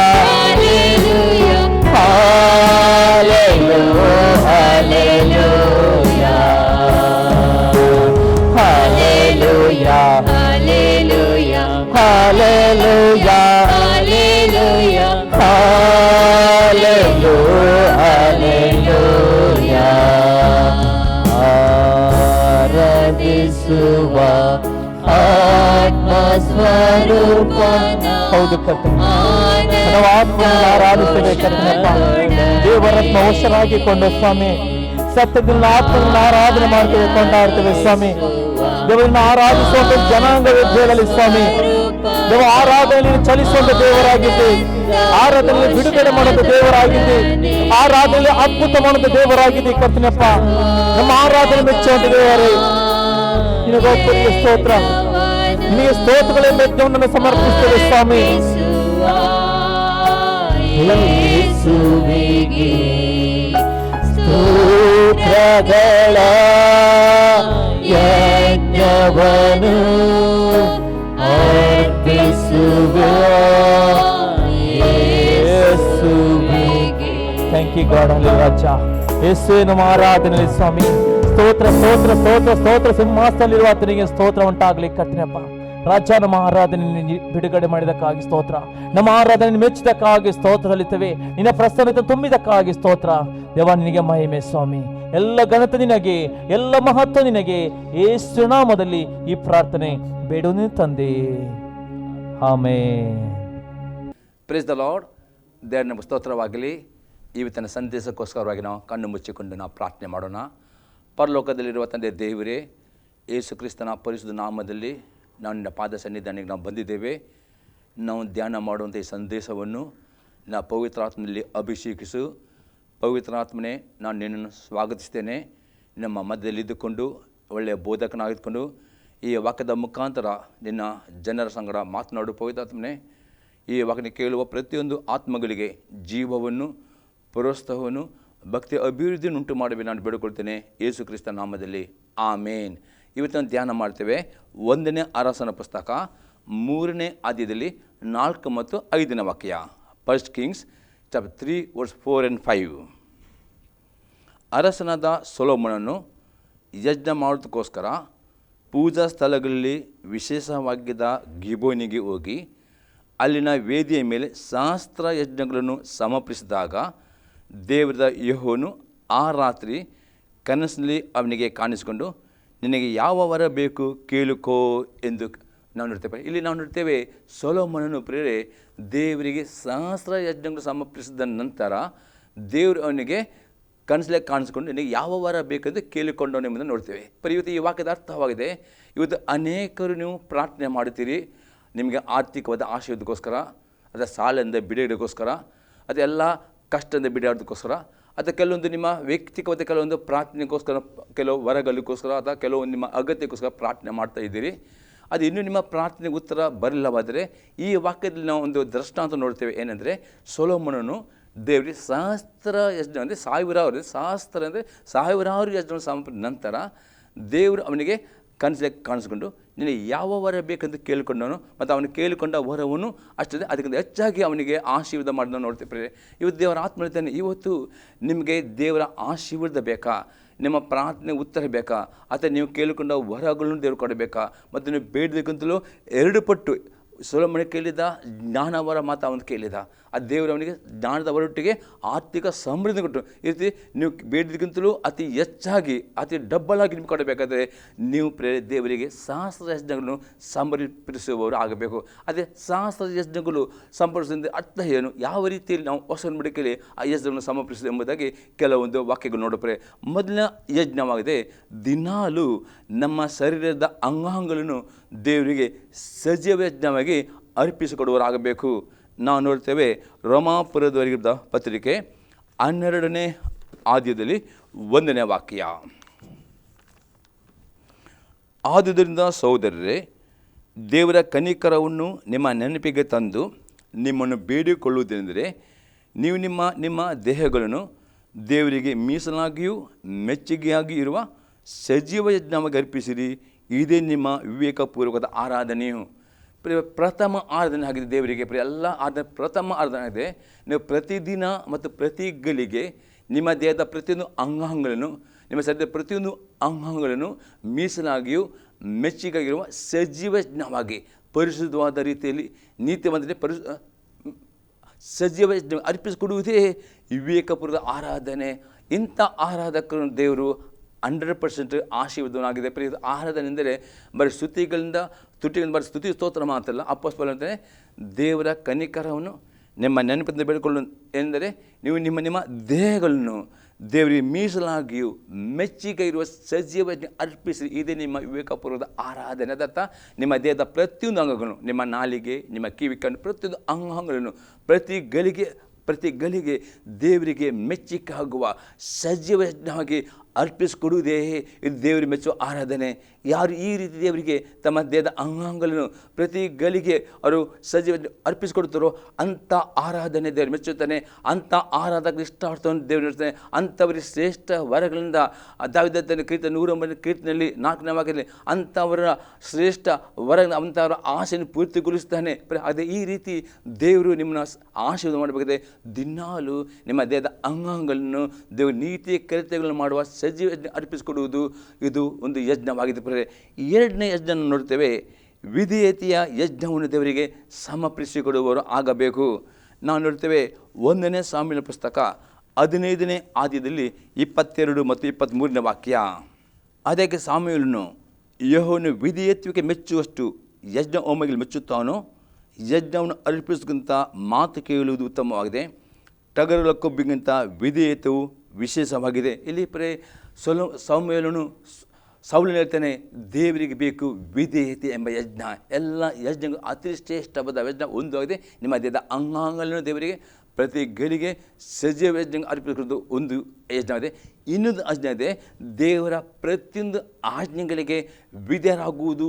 ಇದು ದೇವರಿಗೆ ಮೆಚ್ಚುವ ಎಲ್ಲ ಯಜ್ಞ ಅತಿ ಶ್ರೇಷ್ಠ ಯಜ್ಞವಾಗಿದೆ. ಯಾಕಂದರೆ ದೇವರು ವಾಕ್ಯ ಹೇಳ್ತಿದ್ದರೆ ಕಂಡ 30ನೇ ಅಧ್ಯಾಯದಲ್ಲಿ 19 ಮತ್ತು 20ನೇ ವಾಕ್ಯದಲ್ಲಿ ಹೀಗೆ ಬರೆಯಲ್ಪಟ್ಟಿದೆ, ದೇವರ ಆಕಾಶವನ್ನು ಮತ್ತು ಭೂಮಿಯನ್ನು ಸಾಕ್ಷಿಯಾಗಿಟ್ಟಿದ್ದಾನೆ. ಯಾರ್ಯಾರು ದೇವರು ಕೊಟ್ಟ ಆಜ್ಞೆಗಳನ್ನು ಯಥಾರ್ಥ ಹೃದಯದಿಂದ ವಿಧೇಯರಾಗ್ತಾರೋ ಅವರು ಈ ಆಕಾಶ ಭೂಮಿ ಅವರ ಪರವಾಗಿ ಸಾಕ್ಷಿ ಕೊಡುತ್ತೆ. ಅವರಿಗೆ ದೇವರು ವಾಗ್ದಾನದ ಆಶೀರ್ವಾದಗಳನ್ನು ಅವರು ಹೊಂದಿಕೊಳ್ಳುತ್ತಾರೆ. ಒಂದು ವೇಳೆ ದೇವರ ಮಕ್ಕಳು ದೇವರ ಆಜ್ಞೆ ಅವಿಧೇಯರಾಗುವುದಾದರೆ ಈ ಆಕಾಶ ಭೂಮಿ ಸಾಕ್ಷಿ ಕೊಡ್ತದೆ ದೇವರ ಮಕ್ಕಳ ಅವಿಧೇಯತೆ. ಮತ್ತು ಅವಿಧೇಯತೆಗೆ ಶಾಪವು ಅವರ ಮೇಲೆ ಬರ್ತದೆ. ಹಾಗಾದರೆ ಪ್ರಿಯ, ಇವತ್ತು ನಿಮ್ಮ ಮೇಲೆ ಇದ್ದ ಎಲ್ಲ ಶಾಪದ ಬಂಧನದಿಂದ, ಎಲ್ಲ ಕಷ್ಟದಿಂದ, ಎಲ್ಲ ಸಾಲದ ಬಂಧನದಿಂದ ಬಿಡುಗಡೆ ಆಗಬೇಕಾದ್ರೆ, ದೇವರು ನಿಮ್ಮ ಪ್ರಾರ್ಥನೆಗೆ ಉತ್ತರ ಕೊಡಬೇಕಾದ್ರೆ, ನಿಮಗೆ ನೀವು ಬೇಡಿಕೊಂಡು ಅತಿ ಹೆಚ್ಚಾಗಿ ಕೊಡಬೇಕಾದ್ರೆ ದೇವರಿಗೆ ಬೇಕು ವಿಧೇಯತೆಯ ಯಜ್ಞ. ಈ ಯಜ್ಞ ಸಮರ್ಪಿಸುವಾಗ ನಿಮ್ಮೆಲ್ಲ ಪ್ರಾರ್ಥನೆಗಳ ಉತ್ತರವನ್ನು ನೀವು ಹೊಂದಿಕೊಳ್ಳುತ್ತೀರಿ ಎಂಬುದಾಗಿ 1ನೇ ಯೋಹನ ಪತ್ರಿಕೆ 3ನೇ ಅಧ್ಯಾಯದಲ್ಲಿ 22ನೇ ವಾಕ್ಯದಲ್ಲಿ ಅಪೊಸ್ತಲ ಯೋಹನನು ಹೀಗೆ ಹೇಳ್ತಾನೆ. 1 John chapter 3 verse 22. ಮತ್ತು ನಾವು ಆತನ ಆಜ್ಞೆಗಳನ್ನು ಕೈಕೊಂಡು ಆತನ ಎಣಿಕೆಯಲ್ಲಿ ಮೆಚ್ಚುಗೆಯಾದ ಕಾರ್ಯಗಳನ್ನು ಮಾಡುವರಾಗುವುದರಿಂದ ಏನು ಬೇಡಿಕೊಂಡರೂ ಆತನಿಂದ ಹೊಂದುವೆವು. ಇಲ್ಲಿ ಏನು ಹೇಳ್ತಾನೆ? ಮತ್ತು ನಾವು ಆತನ ಆಜ್ಞೆಗಳನ್ನು ಕೈಕೊಂಡು ನಡೆದು ಆತನ ಎಣಿಕೆಯಲ್ಲಿ ಮೆಚ್ಚುಗೆದ ಕಾರ್ಯಗಳನ್ನು ಮಾಡುವುದಾದರೆ ನೀವು ಏನೂ ಬೇಡಿಕೊಂಡರೂ ಹೊಂದುತ್ತೀರಿ. ಹಾಗಾದರೆ ಇವತ್ತು ಪ್ರೇರೆ ಅನೇಕರು ಪ್ರೇರೆ ಈ ದೇವರ ಆತ್ಮ ತೋರಿಸ್ತಾ ಇದ್ದಾನೆ. ಅನೇಕರು ಸಂದರ್ಭ ಅನೇಕರು ಪ್ರೇರೆ ನೀವು ಪ್ರಾರ್ಥನೆ ಮಾಡುತ್ತೀರಿ, ಉಪವಾಸ ಮಾಡ್ತೀರಿ, ಕಣ್ಣೀರಿಡ್ತೀರಿ, ಆದರೂ ನಿಮ್ಮ ಪ್ರಾರ್ಥನೆಗೆ ಉತ್ತರ ಬರದೆ ನೀವು ಸೋತು ಹೋಗಿದ್ದೀರಿ. ನೋಡ್ತೀವಿ, ಇವತ್ತು ನಿಮ್ಮ ಪ್ರಾರ್ಥನೆಗೆ ಉತ್ತರ ಬರಬೇಕಾ? ದೇವರಿಗೆ ಬೇಕು ಸಹಸ್ರಾರು ಯಜ್ಞ. ಅದರ 2ನೇ ಯಜ್ಞವಾಗಿದೆ ಪ್ರೇರೆ, ದೇವರ ಪ್ರತಿಯೊಂದು ಆಜ್ಞೆಗಳನ್ನು ಕೈಕೊಂಡು ನಡೆಯಬೇಕು. ಮತ್ತು ಆತನಿಗೆ ಮೆಚ್ಚುಗೆಯಾದ ಕಾರ್ಯಗಳನ್ನು ನೀವು ಮಾಡುವುದಾದರೆ ಏನೂ ಬೇಡಿಕೊಂಡರೂ ಆತ ನಿಮ್ಮ ಪ್ರಾರ್ಥನೆ ಉತ್ತರ ಕೊಡುತ್ತಾನೆ ಎಂಬುದಾಗಿ ನಾವು ನೋಡ್ತೇವೆ. 3ನೇ ಯಜ್ಞವಾಗಿದೆ ಪಶ್ಚಾತ್ತಾಪದ ಹೃದಯ ಎಂಬ ಯಜ್ಞವನ್ನು ದೇವರಿಗೆ ಸಮರ್ಪಿಸಬೇಕು. ನಾವು ನೋಡ್ತೇವೆ ಕೀರ್ತನೆ 51 ಅದರಲ್ಲಿ 17ನೇ ವಾಕ್ಯ, ಕುಗ್ಗಿದ ಮನಸ್ಸೇ ದೇವರ ಇಷ್ಟ ಯಜ್ಞ, ದೇವರೇ ಪಶ್ಚಾತ್ತಾಪದಿಂದ ಜಜ್ಜಿ ಹೋದ ಮನಸ್ಸನ್ನು ನೀನು ತಿರಸ್ಕರಿಸಲಿಲ್ಲ. ಇಲ್ಲಿ ದಾವೀದನು ವ್ಯಭಿಚಾರ ಪಾಪ ಮಾಡಿಕೊಂಡು ಅವನು ಸುಮ್ಮನೆ ಇರುವಾಗ ದೇವರು ನಾತಾನೆಂಬ ಪ್ರವಾದಿಯನ್ನು ಕಲಿಸುವಾಗ ಆ ನಾತನ ಪ್ರವಾದಿ ಕೇಳಿದ ಕೂಡಲೇ ದಾವೀದನು ತನ್ನ ಪಾಪಗೆ ಪಶ್ಚಾತ್ತಾಪ ಪಡುತ್ತಾನೆ. ಇನ್ನು ಮುಂದೆ ದೇವ ಅಂಥ ಪಾಪನ ಮಾಡುವುದೇ ಇಲ್ಲ ಎಂಬುದಾಗಿ ದೇವರ ಮುಂದೆ ಪ್ರತಿಜ್ಞೆ ಮಾಡಿದೆ. ಅಂಥ ಒಂದು ಮನಸ್ಸನ್ನೇ ಕುಗ್ಗಿದ ಮೇಲೆ ನೀವು ಮಾಡಿದ ಪಾಪಕ್ಕೆ ನೀವು ಪಶ್ಚಾತ್ತಾಪ ಪಡಬೇಕು. ಅಷ್ಟೇ ಅದೇ ಇನ್ನು ದೇವ ಇನ್ನು ಸಾಯುವವರೆಗೂ ಈ ಪಾಪನ ಮಾಡುವುದಿಲ್ಲ ಎಂಬುದಾಗಿ ದೇವರಿಗೆ ಮುಂದೆ ಪ್ರತಿಜ್ಞೆ ಮಾಡಬೇಕು. ಇದಕ್ಕೆ ಹೇಳುವುದು ಪಶ್ಚಾತ್ತಾಪದ ಹೃದಯ. ಪ್ರೇಲಿದೆ ದಾವೀದ ಹೇಳ್ತಾನೆ, ಕುಗ್ಗಿದ ಬಂದರೆ ಅವನ ನಾತನ ಪ್ರವಾದನೆ ಕೇಳಿದ ಕೂಡಲೇ ಅವನು ಒಪ್ಪಿಕೊಂಡನು ತಾನು ವ್ಯಭಿಚಾರ ಪಾಪ ಮಾಡಿದ್ದ. ಮತ್ತೆ ಅಲ್ಲದೆ ಆ ವ್ಯಭಿಚಾರ ಪಾಪ ಮಾಡಿ ಇನ್ನೊಂದನ್ನು ಕೊಲೆ ಅಂದರೆ ಮರ್ಡರ್ ಮಾಡಿದ ಯೂರಿಯಾ ಎಂಬ ಬೆಸ್ಸೆಬನ ಗಂಡನ ಯೂರಿಯಾ ಎಂಬ ಅವನನ್ನು ಕೊಲೆ ಮಾಡಿದ. ಆ ಪಾಪವನ್ನು ಒಪ್ಪಿಕೊಂಡ, ಪಶ್ಚಾತ್ತಾಪಟ್ಟ ಮತ್ತು ಅವನು ದೇವರ ಮುಂದೆ ನಿರ್ಧಾರ, ಇನ್ನು ಮುಂದೆ ದೇವ ಇಂಥ ಪಾಪವನ್ನು ಮಾಡುವುದಿಲ್ಲ ಎಂಬುದಾಗಿ ಪಶ್ಚಾತ್ತಾಪ. ಅದಕ್ಕೆ ಹೇಳ್ತದೆ ದೇವರೇ ಪಶ್ಚಾತ್ತಾಪದಿಂದ ಜಜ್ಜಿ ಹೋದ ಮನಸ್ಸನ್ನು ತಿರಸ್ಕರಿಸಲಿಲ್ಲ. ಪ್ರಿಯ ಅನೇಕರು ಪಶ್ಚಾತ್ತಾಪ ಎಂದರೆ ಈಗ ಅರ್ಥ ಮಾಡಿಕೊಳ್ತಾರೆ, ಪಾಪ ಮಾಡುತ್ತಾರೆ, ಅವ್ರು ದೇವರನ್ನು ಶ್ರಮಿಸಿರ್ತಾರೆ, 1-2-3 ದಿನ ಅವರು ಪಾಪ ಮಾಡಿ ಪುನಃ ಅದನ್ನೇ ಪಾಪ, ಅದು ಪಶ್ಚಾತ್ತಾಪ. ಪಶ್ಚಾತ್ತಾಪ ಎಂದರೆ ಇನ್ನು ಮುಂದೆ ದೇವ ಅಂಥ ಪಾಪನ ಮಾಡುವುದೇ ಇಲ್ಲ, ಸಾಯವರೆಗೆ ನಾನು ಆ ಪಾಪನ ಮಾಡುವುದಿಲ್ಲ ಎಂಬುದೇ ದೇವರನ್ನು ಪ್ರತಿಜ್ಞೆ ಮಾಡುವುದೇ ಅದು ಆಗಿದೆ. ಕುಗ್ಗಿದ ಮನಸ್ಸು, ಪಾಪಕ್ಕೆ ಪಶ್ಚಾತ್ತಾಪ ಪಡುವುದು ಮತ್ತು ಅದು ಪಶ್ಚಾತ್ತಾಪ ಅರದೆ ಅದು ಯಜ್ಞ ದೇವರಿಗೆ ಬೇಕು. ಪ್ರಿಯುತ್ತ ದೇವರ ಅನೇಕರು ನೀವು ಪಾಪ ಮಾಡ್ತೀರಿ, ಅರಿಕೆ ಮಾಡ್ತೀರಿ, ಪಾಪ ಮಾಡ್ತೀರಿ, ಅರಿಕೆ ಮಾಡ್ತೀರಿ, ಇದಕ್ಕೆ ಪಶ್ಚಾತ್ತಾಪ ಇಲ್ಲ. ಪಶ್ಚಾತ್ತಾಪ ಎಂದರೆ ಪಾಪ ಮಾಡಿದ ನಂತರ ನೀವು ಪಾಪಕ್ಕೆ ಪಶ್ಚಾತ್ತಾಪ ಪಡೋದು, ದುಃಖ ಪಡೋದು ಮಾತ್ರ. ಇನ್ನು ಮುಂದೆ ದೇವ ಈ ಪಾಪವನ್ನು ಸಾಯುವ ತನಕ ನಾನು ಇನ್ನು ಮಾಡುವುದು ಇಲ್ಲ, ಈ ಪಾಪದ ಜೀವಿತವನ್ನು, ಈ ಪಾಪದ ನಡತೆಯನ್ನು, ಪಾಪದ ಆಲೋಚನೆ ಬಿಟ್ಟೇ ಬಿಡುತ್ತೇನೆ ಎಂಬುದಾಗಿ ದೇವರಿಗೆ ಪ್ರತಿಜ್ಞೆ ಮಾಡುವುದೇ ಅದು ಪಶ್ಚಾತ್ತಾಪದ ಹೃದಯ. ಇಂಥ ಹೃದಯವನ್ನು ದೇವರು ಸ್ವೀಕರಿಸ್ತಾನೆ ಮತ್ತು ಅಂಥವರ ಪ್ರಾರ್ಥನೆಗೆ ದೇವರು ಅವನ ಹೃದಯವನ್ನು ಮೆಚ್ಚಿಕೊಂಡು ದೇವರು ಅವನಿಗೆ ಕಳೆದುಕೊಂಡು ಅಭಿಷೇಕ ತಿರುಗಿಕೊಂಡನು. ಮತ್ತು ದೇವರು ಹೇಳ್ತಾನೆ, ದಾವೀದನು ನನ್ನ ಹೃದಯವನ್ನು ಮೆಚ್ಚುವ ಒಬ್ಬ ಅರಸನು ಎಂಬುದಾಗಿ ಹೇಳ್ತಾನೆ. ಯಾಕೆಂದರೆ ಅವನು ಪಾಪ ಮಾಡಿದ, ವ್ಯಭಿಚಾರ ಪಾಪ ಮಾಡಿದ, ಅವನು ಮರ್ಡರ್ ಪಾಪ ಮಾಡಿದ, 2 ಪಾಪ ಮಾಡಿಕೊಂಡು ಅವನು ನಿಶ್ಚಿಂತವಾಗಿ ಅರಮನೆ ಇರುವಾಗ ದೇವರೇ ಕಲಿಸಿದ ನಾತಾನ ಪ್ರವಾದಿ ಬಂದು ಪ್ರವಾದನೆ ಮಾಡುವಾಗ ಅವನು ಕೂಡಲೇ ಒಪ್ಪಿಕೊಂಡ, ಅವನು ಸಮಯ ಕೇಳಿದ. ಅಷ್ಟೇ ದೇವರು ತನ್ನ ಒಡಂಬಡಿಕೆ ಮಾಡಿ ಪ್ರತಿಜ್ಞೆ ಮಾಡಿದ, ಆನಂದ ಪಾಪ ಮಾಡಲ್ಲ. ಅದಕ್ಕೆ ದೇವರು ಹೇಳ್ತಾನೆ, ದಾವೀದನು ನನಗೆ ಮೆಚ್ಚುವ ಒಬ್ಬ ವ್ಯಕ್ತಿ ನನ್ನ ಹೃದಯ, ಅವನು ನಂತರ ಪಾಪ ಮಾಡಿ. ಆ ರೀತಿಯ ಪಶ್ಚಾತ್ತಾಪ ಹೃದಯ ನಿಮ್ಮಲ್ಲಿ ಬರಬೇಕು. ಆಗ ದೇವರು ನಿಮ್ಮನ್ನು ದಾವೀದನಿಗೆ ಪುನಃ ದೇವರು ಕಳೆದುಕೊಂಡ ಅಭಿಷೇಕನ ಪುನಃ ಕೊಟ್ಟನು. ಆ ರೀತಿ ನೀವು ಕಳೆದುಕೊಂಡ ಆಶೀರ್ವಾದ ಅಭಿಷೇಕ ತಿರುಗಿ ಕೊಡು. ನಾವು ಒಂದು ವೇಳೆ ನೀವು ಪಶ್ಚಾತ್ತಾಪ ಪಡೆದಿದ್ದರೆ ನಿಮ್ಮ ಪ್ರಾರ್ಥನೆಗೆ ಉತ್ತರ ತಡೆ ಹಿಡಿದು. ಯಾಕಂದರೆ ಅದೇ ನಾವು ಇನ್ನೊಂದು ದೃಷ್ಟಾಂತ ನೋಡ್ತೇವೆ. 1ನೇ ಯೋಹನ ಪತ್ರಿಕೆ 1ನೇ ಅಧ್ಯಾಯದಲ್ಲಿ 8 ಮತ್ತು 9ನೇ ವಾಕ್ಯದಲ್ಲಿ ಯೋಹನ ಹೀಗೆ ಹೇಳ್ತಾನೆ. 1 John 1 verse 8 and 9. ನಮ್ಮಲ್ಲಿ ಪಾಪವಿಲ್ಲವೆಂದು ನಾವು ಹೇಳಿದರೆ ನಮ್ಮನ್ನು ನಾವೇ ಮೋಸಪಡಿಸಿಕೊಳ್ಳುತ್ತೇವೆ ಮತ್ತು ಸತ್ಯವೆಂಬುದು ನಮ್ಮಲ್ಲಿಲ್ಲ. ನಮ್ಮ ಪಾಪಗಳನ್ನು ಒಪ್ಪಿಕೊಂಡು ಅರಿಕೆ ಮಾಡಿದರೆ ಆತ ನಂಬಿಗಸ್ತನು ನೀತಿವಂತನು ಆಗಿರೋದ್ರಿಂದ ನಮ್ಮ ಪಾಪಗಳನ್ನು ಶ್ರಮಿಸಿಬಿಟ್ಟು ಸಕಲ ಅನೀತಿಯನ್ನು ಪರಿಹರಿಸಿ ನಮ್ಮನ್ನು ಶುದ್ಧಿ ಮಾಡೋನು. ಇಲ್ಲಿ ಹೇಳ್ತಾನೆ ಪ್ರೇರೆ, ನೀವು ಪ್ರೇರೆ ದೇವರು ನಿಮ್ಮ ಹತ್ರ ದೇವರ ಸೇವಕರ ಮುಖದ ಪ್ರವಾದನೆಯಲ್ಲಿ ಮಾತನಾಡುವಾಗ, ಅಥವಾ ದೇವರ ಸಭೆಯಲ್ಲಿ ಸಂದದ ಮುಖದ ಮಾತನಾಡುವಾಗ, ಅದೇ ಟಿ ವಿ ಮಾಧ್ಯಮದಲ್ಲಿ ನೀವು ಕೆಲವು ವಾಕ್ಯದ ಮಾತನಾಡುವಾಗ, ದೇವರ ವಾಕ್ಯನ ಓದುವಾಗ ಪ್ರೇರೆ ನಿಮ್ಮ ಹೃದಯವು ಪ್ರೇರೆ ನಿಮ್ಮಲ್ಲಿ ಪಾಪ ಇರುವುದೇ, ದೇವರ ವಾಕ್ಯ ನಿಮಗೆ ಪಾಪದ ಅರಿವನ್ನು ತರುವಾಗ ನೀವು ಒಪ್ಪಿಕೊಳ್ಳಬೇಕು. ದೇವ, ನಾನು ಇಂಥ ಪಾಪ ಮಾಡಿದ್ದೀನಿ ಒಪ್ಪಿಕೊಂಡು ಅರಿಕೆ ಮಾಡಿ ಪಶ್ಚಾತ್ತಾಪಡುವುದಾದರೆ ದೇವರು ನಿಮ್ಮ ಪಾಪವನ್ನು ಶ್ರಮಿಸ್ತಾನೆ ಮತ್ತು ಆ ಪಶ್ಚಾತ್ತಾಪ ಮೆಚ್ಚುತ್ತಾನೆ. ಒಂದೇ ನೀವು ಪ್ರೇರೆ ಪಾಪ ಮಾಡಿಕೊಂಡು ಪ್ರೇರೆ ಪಾಪವೇ ಮಾಡಲಿ ಎಂಬುದಾಗಿ ನೀವು ಹಠ ಮಾಡುವುದಾದರೆ ಅದರ್ಥ ನೀವು ದೇವರನ್ನು ಮೋಸಗೊಳಿಸಿದಿರಿ. ಸತ್ಯ ಎಂಬುದು ನಮ್ಮಲ್ಲಿ ಪ್ರೇಲಿ ದಾವೀದನು ಪಾಪ ಮಾಡಿದ ನಂತರ ಅವನು ಪ್ರೇರೆ ನಾತನ ಪ್ರವಾದಿಯಲ್ಲಿ ಅವನು ಹಠ ಮಾಡಿ ನಾನು ಪಾಪ ಮಾಡಲೇ ಎಂದೇ ಹೇಳದೆ ಕೂಡಲೇ ದೇವರ ಮುಂದೆ ಬಂದು ಕೂಗಿಕೊಳ್ಳುತ್ತಾನೆ, ಪಶ್ಚಾತ್ತಾಪಡುತ್ತಾನೆ, ಕಣ್ಣೀರು. ಅದು ಪಶ್ಚಾತ್ತಾಪ ಹೃದಯ ಪ್ರೇರೆ ನಿಮ್ಮಲ್ಲಿ ಕಂಡು ಬರಬೇಕು. ಆ ಪಶ್ಚಾತ್ತಾಪ ಹೃದಯ ನಿಮ್ಮಲ್ಲಿ ಬರುವಾಗ ಪ್ರೇರೆ ದೇವರು ನಿಮ್ಮ ಪ್ರಾರ್ಥನೆ ಕೇಳುತ್ತಾನೆ. ಎರಡು ಪಟ್ಟು ಆಶೀರ್ವಾದ, ಎರಡು ಪಟ್ಟು ಮಾಡಿದರೆ ಕೊಡುತ್ತಾನೆ ದೇವರ ಹೇಳುವನಾಗಿದ್ದಾನೆ. ಪ್ರೇರೆ ನಾಲ್ಕನೇ ಯಜ್ಞ ಆಗಿದೆ, ಸ್ತುತಿ ಎಂಬ ಯಜ್ಞವನ್ನು ದೇವರಿಗೆ ಎಲ್ಲ ಸಮಯದಲ್ಲಿ ಸಮರ್ಪಿಸುವವರು ಆಗಬೇಕು. ಕೀರ್ತನೆ 50 ಅದರಲ್ಲಿ 23ನೇ ವಾಕ್ಯ, ಯಾರು ಸ್ತುತಿ ಯಜ್ಞವನ್ನು ಸಮರ್ಪಿಸುತ್ತಾರೋ ಅವರೇ ನನ್ನನ್ನು ಗೌರವಿಸುವರು. ತಮ್ಮ ನಡತೆಯನ್ನು ಸರಿಪಡಿಸಿಕೊಳ್ಳುವವರಿಗೆ ನನ್ನ ವಿಶೇಷ ರಕ್ಷಣೆ ತೋರಿಸುವನು. ಪ್ರೇಲೆ ಸ್ತುತಿ ಎಂಬ ಯಜ್ಞ ಅದರ್ಥ ಅಂದರೆ ನಿಮಗೆ ಎಂಥ ಕಷ್ಟ ಇರಬಹುದು, ಎಂಥ ಸಮಸ್ಯೆ ಇರ್ಬೋದು, ನಿಮ್ಮ ಪ್ರಾರ್ಥನೆ ತಡೆ ಇರಬಹುದು, ಅದು ಆ ಸಮಸ್ಯೆಯಲ್ಲಿ ಆ ಪರಿಸ್ಥಿತಿಯಲ್ಲಿ ಗುಣಗುಟ್ಟದೆ ಆ ಪರಿಸ್ಥಿತಿಯಲ್ಲಿ ನೀವು ಎಷ್ಟು ಸ್ತುತಿ ಮಾಡುತ್ತೀರೋ ಅದು ಆಗದೆ ಯಜ್ಞವಾಗಬೇಕು. ಅನೇಕರು ಬರೀ ಒಳ್ಳೆದಿರುವಾಗ ಮಾತ್ರ, ಆಶೆದಿರುವಾಗ ಮಾತ್ರ ಸ್ತುತಿ ಮಾಡ್ತಾರೆ. ಅದೇ ಕಷ್ಟಗಳು ಬರುವಾಗ, ಸೋದರ ಬರುವ ಅನೇಕರು ಬರೀ ದೇವರಿಗೆ ಗುಣಗುಟ್ಟುತ್ತಾರೆ. ಅದು ನಿಮ್ಮ ಗುಣಗುಟ್ಟುವಿಕೆ, ನಿಮ್ಮ ಪ್ರಾರ್ಥನೆ ಆಸ್ಪತ್ರೆ ತಡೆ ಇಡಲ್ಪಡುತ್ತದೆ. ಅದಕ್ಕೆ ಅದು ಗುಣಗುಟ್ಟದೆ ಯಾವುದೇ ಪರಿಸ್ಥಿತಿ ಇರಬಹುದು, ಯಾವ ಸಮಸ್ಯೆ ಇರಬಹುದು, ಆ ಎಲ್ಲ ಪರಿಸ್ಥಿತಿಯಲ್ಲಿ ದೇವರಿಗೆ ಸ್ತುತಿ ಮಾಡುವುದೇ ಅದು ಸ್ತುತಿಯ ಯಜ್ಞ. ಈ ಸ್ತುತಿ ನಿರಂತರ ಸಮರ್ಪಿಸುವಾಗ ದೇವರು ಆ ನಿಮ್ಮ ಸ್ತುತಿ ಯಜ್ಞವನ್ನು ಸ್ವೀಕಾರ ಮಾಡಿಕೊಂಡು ನಿಮ್ಮ ಜೀವಿತದ ಸಮಸ್ಯೆಗಳನ್ನು ದೇವರು ಬಿಡುಗಡೆ ಮಾಡುವನಾಗಿದ್ದಾನೆ. ನಾವು ನೋಡ್ತೇವೆ ಅಪೊಸ್ತಲರ 16ನೇ ಅಧ್ಯಾಯದಲ್ಲಿ 24-25ನೇ ವಾಕ್ಯದಲ್ಲಿ ಪೌಲ ಮತ್ತು ಸೀಲರನ್ನು ಸೆರೆ ಮೇಲೆ ಹಾಕಲ್ಪಟ್ಟ ಸಮಯದಲ್ಲಿ ಮಧ್ಯರಾತ್ರಿ ಪೌಲ ಮತ್ತು ಸೀಲರು ದೇವರಿಗೆ ಸ್ತುತಿಯ ಪದವನ್ನು ಸ್ತುತಿಸುವಾಗ ಪ್ರೇರೆ ಅಲ್ಲಿ ಭೂಕಂಪವಾಯಿತು.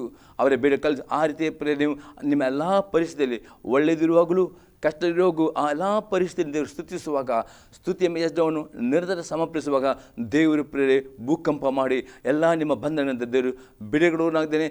ದೇವರ ಪ್ರಸನ್ನತೆ ಅನುಭವ ಮಾಡ್ತೀನಿ.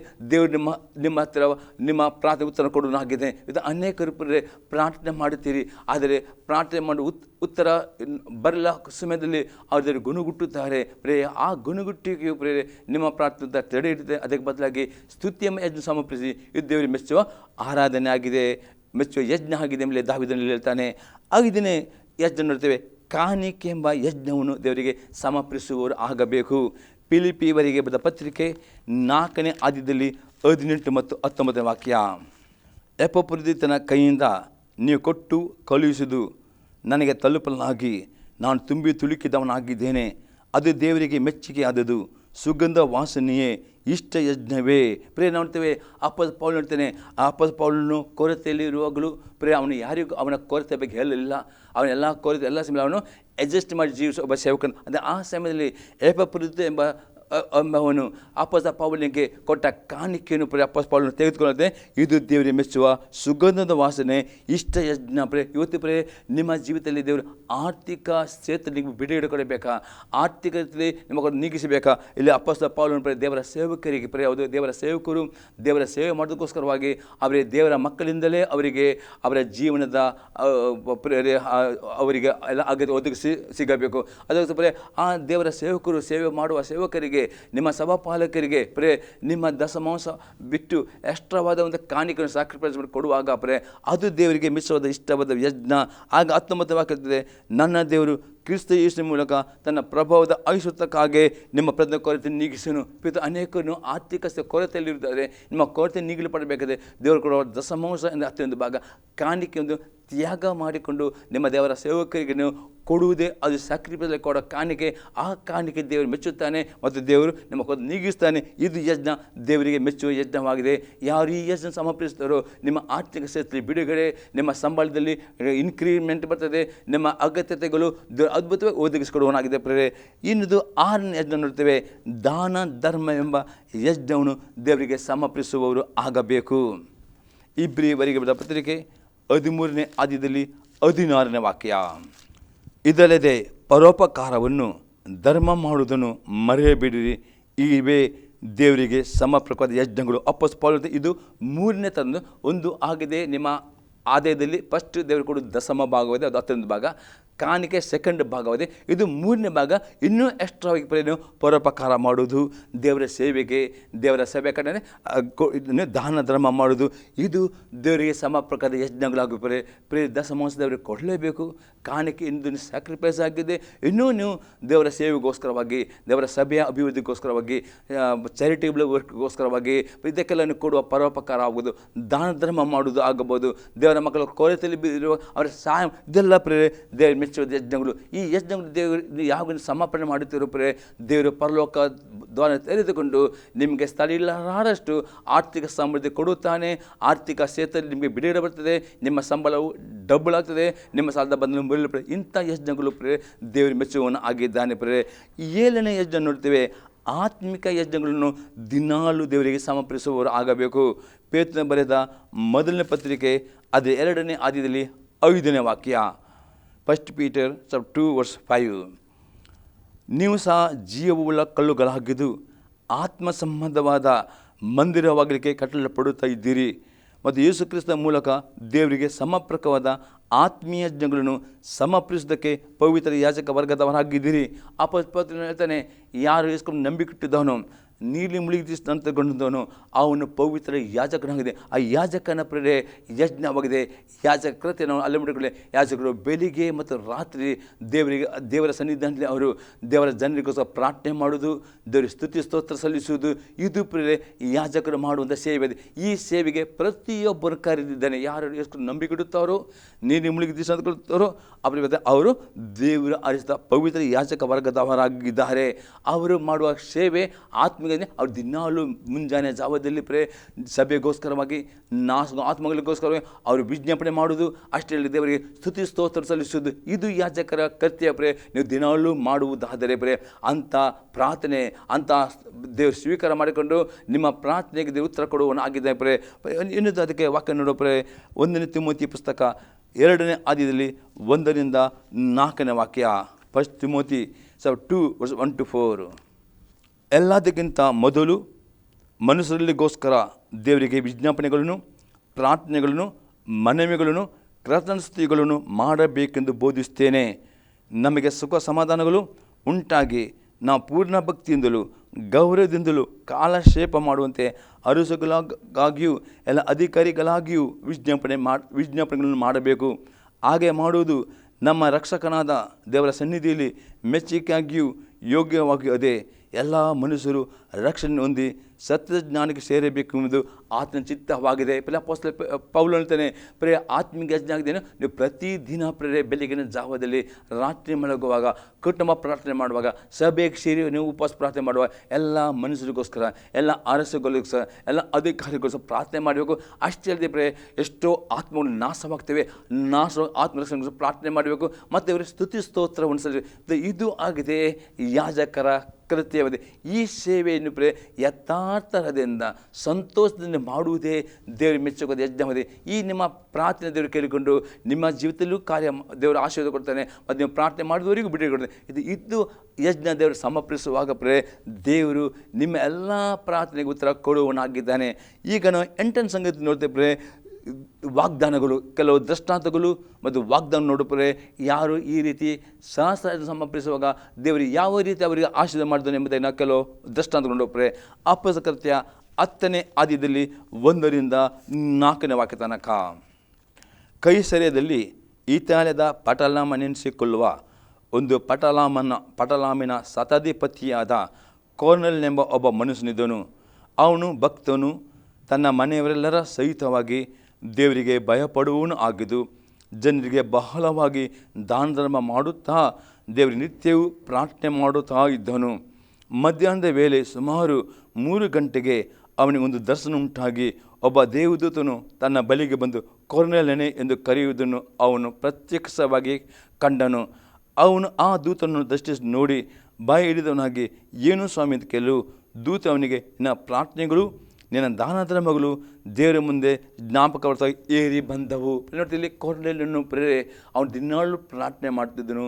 ಅಷ್ಟೇ ದೇವರಿಗೆ ಅವರು ದಶಮಾಂಶ ಕಾಣಿಕೆ ಎಕ್ಸ್ಟ್ರಾವಾಗಿ ದಾನ ಮಾಡ್ತಿದ್ದು ನೋಡ್ತೀವಿ. ಈ ರೀತಿ ಅವನು ಮಾಡೋ ಪ್ರಾರ್ಥನೆ ಮುಖಾಂತರವಾಗಿ ಅಲ್ಲಿ ದೇವದೂತನು ಹೇಳ್ತಾನೆ, ನಿನ್ನ ಪ್ರಾರ್ಥನೆಯು ನಿನ್ನ ದಾನ ಧರ್ಮಗಳು ದೇವರ ಮುಂದೆ ಜ್ಞಾಪಕ ಬರ್ತಾ ಏರಿ ಬಂದವು ಎಂಬುದಾಗಿ. ಮತ್ತು ಈಗ ಈ ಕೊರ್ನೆಲ್ಯನಿಗೆ ಇದ್ದ ಕೊರತೆ ಯಾವಾಗ ನೀವು ದೇವರಿಗೆ ದಶಮಾಂಶ ಕಾಣಿಕೆ ದಾನ ಧರ್ಮವನ್ನು ಮಾಡಿ ಪ್ರಾರ್ಥನೆ ಮಾಡ್ತಿರೋ, ಆಗ ನೀವು ಪ್ರಾರ್ಥನೆ ಮಾಡುವಾಗ ಏನೆಲ್ಲ ನೀವು ದೇವರಿಗೆ ಯಜ್ಞ ಅದು ದೇವರ ಮುಂದೆ ಜ್ಞಾಪಕ ಏರಿ ಬರುವಾಗ ಏನು ಬಿಡುತ್ತೀರೋ ಅಥವಾ ಏನು ಕೊರತೆ ಉಂಟು ಆ ಇಲ್ಲಿ ಕೊರ್ನೆಲ್ಯನಿಗೆ ಇದ್ದ ಕೊರತೆ, ಅವನಿಗೆ ರಕ್ಷಣೆ ಸಿಗಲಿಲ್ಲ.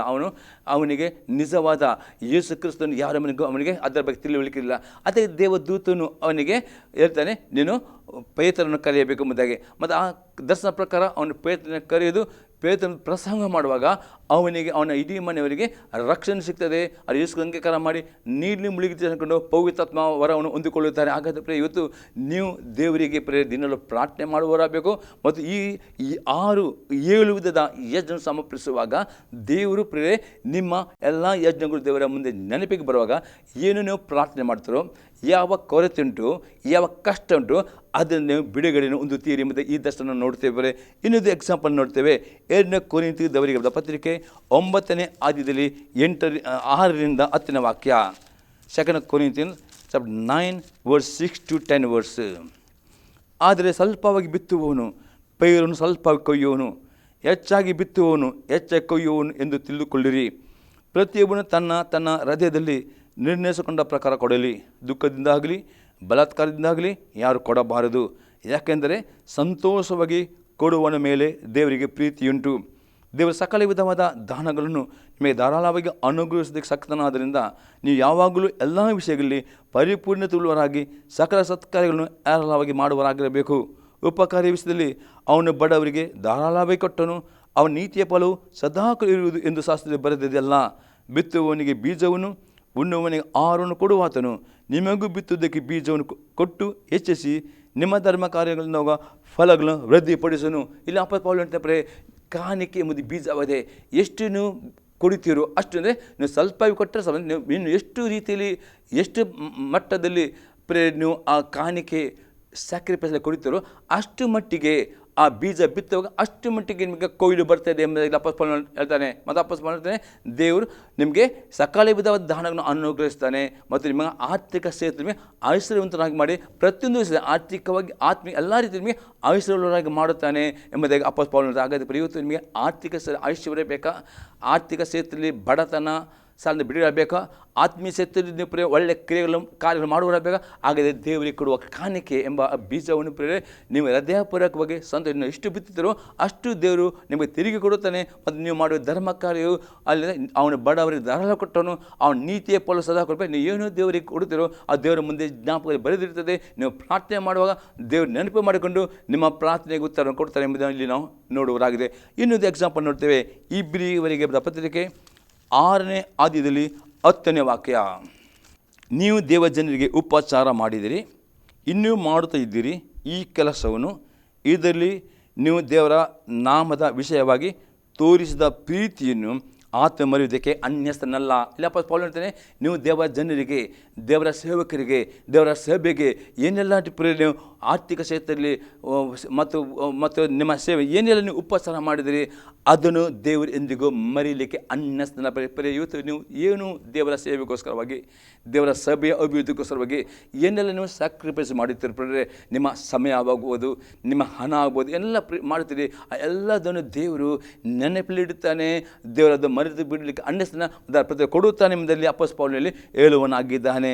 ಇನ್ನೊಂದು ಎಕ್ಸಾಂಪಲ್ ನೋಡ್ತೇವೆ. ಒಳ್ಳಂಬಡಿಕೆಯಲ್ಲಿ ಕೀರ್ತನೆ 41 ಅದರಲ್ಲಿ 1-3ನೇ ವಾಕ್ಯ ತನಕ. ದಿಕ್ಕಿಲ್ಲದವನನ್ನು ಪರಾಂಬರಿಸುವ ಧನ್ಯನು, ಯೆಹೋವನು ಅವನನ್ನು ಆಪತ್ ಕಾಲದಲ್ಲಿ ರಕ್ಷಿಸುವನು. ನೋಡ್ತೀವಿ, ಯಾರು ದಿಕ್ಕಿಲಿದ್ದವರಿಗೆ ಅವರು ಆರ್ಥಿಕ ಕ್ಷೇತ್ರದಲ್ಲಿ ಪರೋಪಕಾರ ದಾನ ಧರ್ಮ ಮಾಡ್ತಾರೋ, ಇಲ್ಲಿ ದಾವೀದನು ಹೇಳ್ತಾನೆ, ಅವನು ಧನ್ಯನು, ಅವನಿಗೆ ಆಪತ್ತು ಕಾಲದಲ್ಲಿ ದೇವರು ವಿಶ್ವ ರಕ್ಷಣೆ ಕೊಡ್ತಾನೆ ಎಂಬುದರಲ್ಲಿ ದಾವೀದನು ಹೇಳ್ತಾನೆ.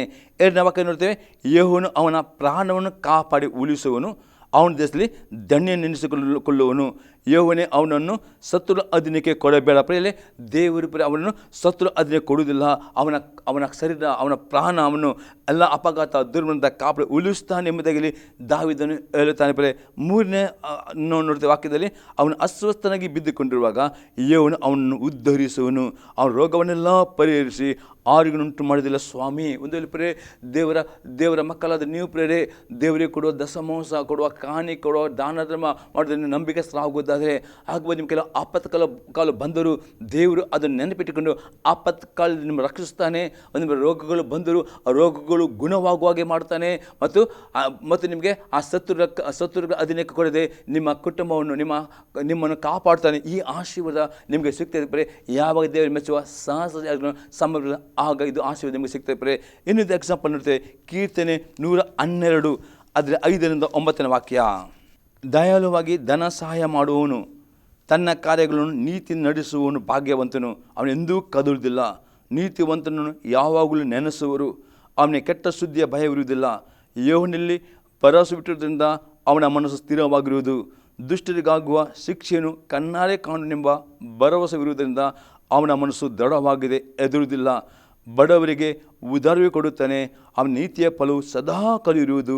ಮಹಿಮೆಯೊಡನೆ ಅವನ ಕೊಂಬು ಎತ್ತಲಪಡುವುದು. ಪುನಃ ನಾವು ಕೀರ್ತನೆ ಯಾರು ದೇವರಿಗೆ ಕೊಡುವ ದಶಮಾಂಶ, ಕಾಣಿಕೆ, ಪರೋಪಕಾರ, ದಾನಧರ್ಮ ಯಥಾರ್ಥ ಸಂತೋಷವಾಗಿ ದೇವರ ವಾಕ್ಯ ವಿಧಾನಕ್ಕೆ ಮಾಡುತ್ತಾರೋ ಅವರು ಮಾಡುವ ಈ ಒಳ್ಳೆಯ ಕ್ರಿಯೆ ದೇವರ ಮುಂದೆ ಅದು ಯಾವ ನೆನಪಿಡ್ತದೆ ಮತ್ತು ಅವರ ಕೊಂಬು ಎತ್ತರಪಡ್ತದೆ. ಆ ಕುಟುಂಬವನ್ನು ಆಶೀರ್ವಾದ ಮಾಡ್ತಾನೆ, ಅವರೆಲ್ಲ ಕೊರತೆ ನೀಗಿಸ್ತಾನೆ, ಅವರೆಲ್ಲ ರೀತಿ ಆರ್ಥಿಕವಾಗಿ ಎಲ್ಲ ರೀತಿಯ ಆಶೀರ್ವಾದ ಕೊಡುತ್ತಾನೆ. ಹಾಗಾದರೆ ಇವತ್ತು ಸೊಲೊಮೋನನು ದೇವರಿಗೆ ಸಹಸ್ರ ಈಗ ಸಮರ್ಪಣೆ ಮಾಡಿದನು.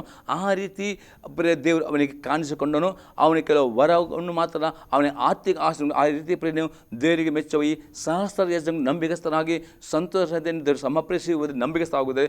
ದೇವರು ನಿಮಗೆ ನಿಮಗೆ ಬೇಕಾದ ಪ್ರಾರ್ಥನೆ ಉತ್ತರ ಕೊಡೋದು ಮಾತ್ರ ಅಲ್ಲ, ನಿಮ್ಮಲ್ಲಿ ಇಷ್ಟ ಮಾತ್ರ, ಇನ್ನು ಅದಕ್ಕೆ ಹೆಚ್ಚಾಗಿ ದೇವರು ನಿಮಗೆ ಎಲ್ಲ ಆಶೀರ್ವಾದವನ್ನು ಕೊಡ್ತಾನೆ ಎಂಬುದಾಗಿ ಈ ದೃಷ್ಟಾಂತದಲ್ಲಿ ಈ ವಾಕ್ಯವನ್ನು ನೋಡ್ತೇವೆ. ಹಾಗಾದರೆ ಇವತ್ತು ಪ್ರೇರೆ ಈ ಎಷ್ಟು ಜನ ಸಮರ್ಪಿಸಿರಿ ನೋಡಿ, ದೇವರು ನಿಮ್ಮ ಜೀವಿತ ಇರುವ ಆರ್ಥಿಕ ಕ್ಷೇತ್ರದಲ್ಲಿ ದೇವರು ಬಿಡುಗಡೆ ಕೊಡ್ತಾನೆ, ಸಾಲದ ಬಂಧನ ಬಿಡುಗಡೆ ಕೊಡ್ತಾನೆ. ಎಲ್ಲ ರೀತಿಯಲ್ಲಿ ನಿಮಗೆ ಬಿಡುಗಡೆ ಆಶೀರ್ವಾದ ನಿಮ್ಮ ಪ್ರಾರ್ಥನೆ ಕೊಡುವವನಾಗಿದ್ದಾನೆ.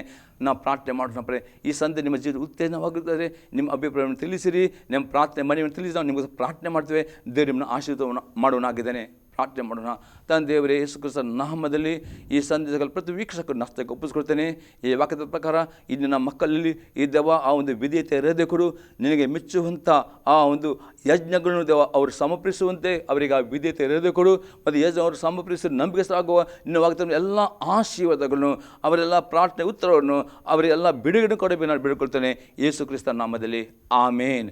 ನಾನು ಆಶೀರ್ವಾದ ಬೇಡಿಕೊಳ್ಳುವ ತಂದೆಯವರ ಪ್ರೀತಿಯು, ಯೇಸು ಕ್ರಿಸ್ತನ ಕೃಪೆಯು ಮತ್ತು ಪವಿತ್ರನ ಅನುನ್ನತಿಯು ಸದಾಕಾಲವೂ ಈ ಜನರ ಸಂಗಡ ಇರಲಿ. ಆಮೇನ್.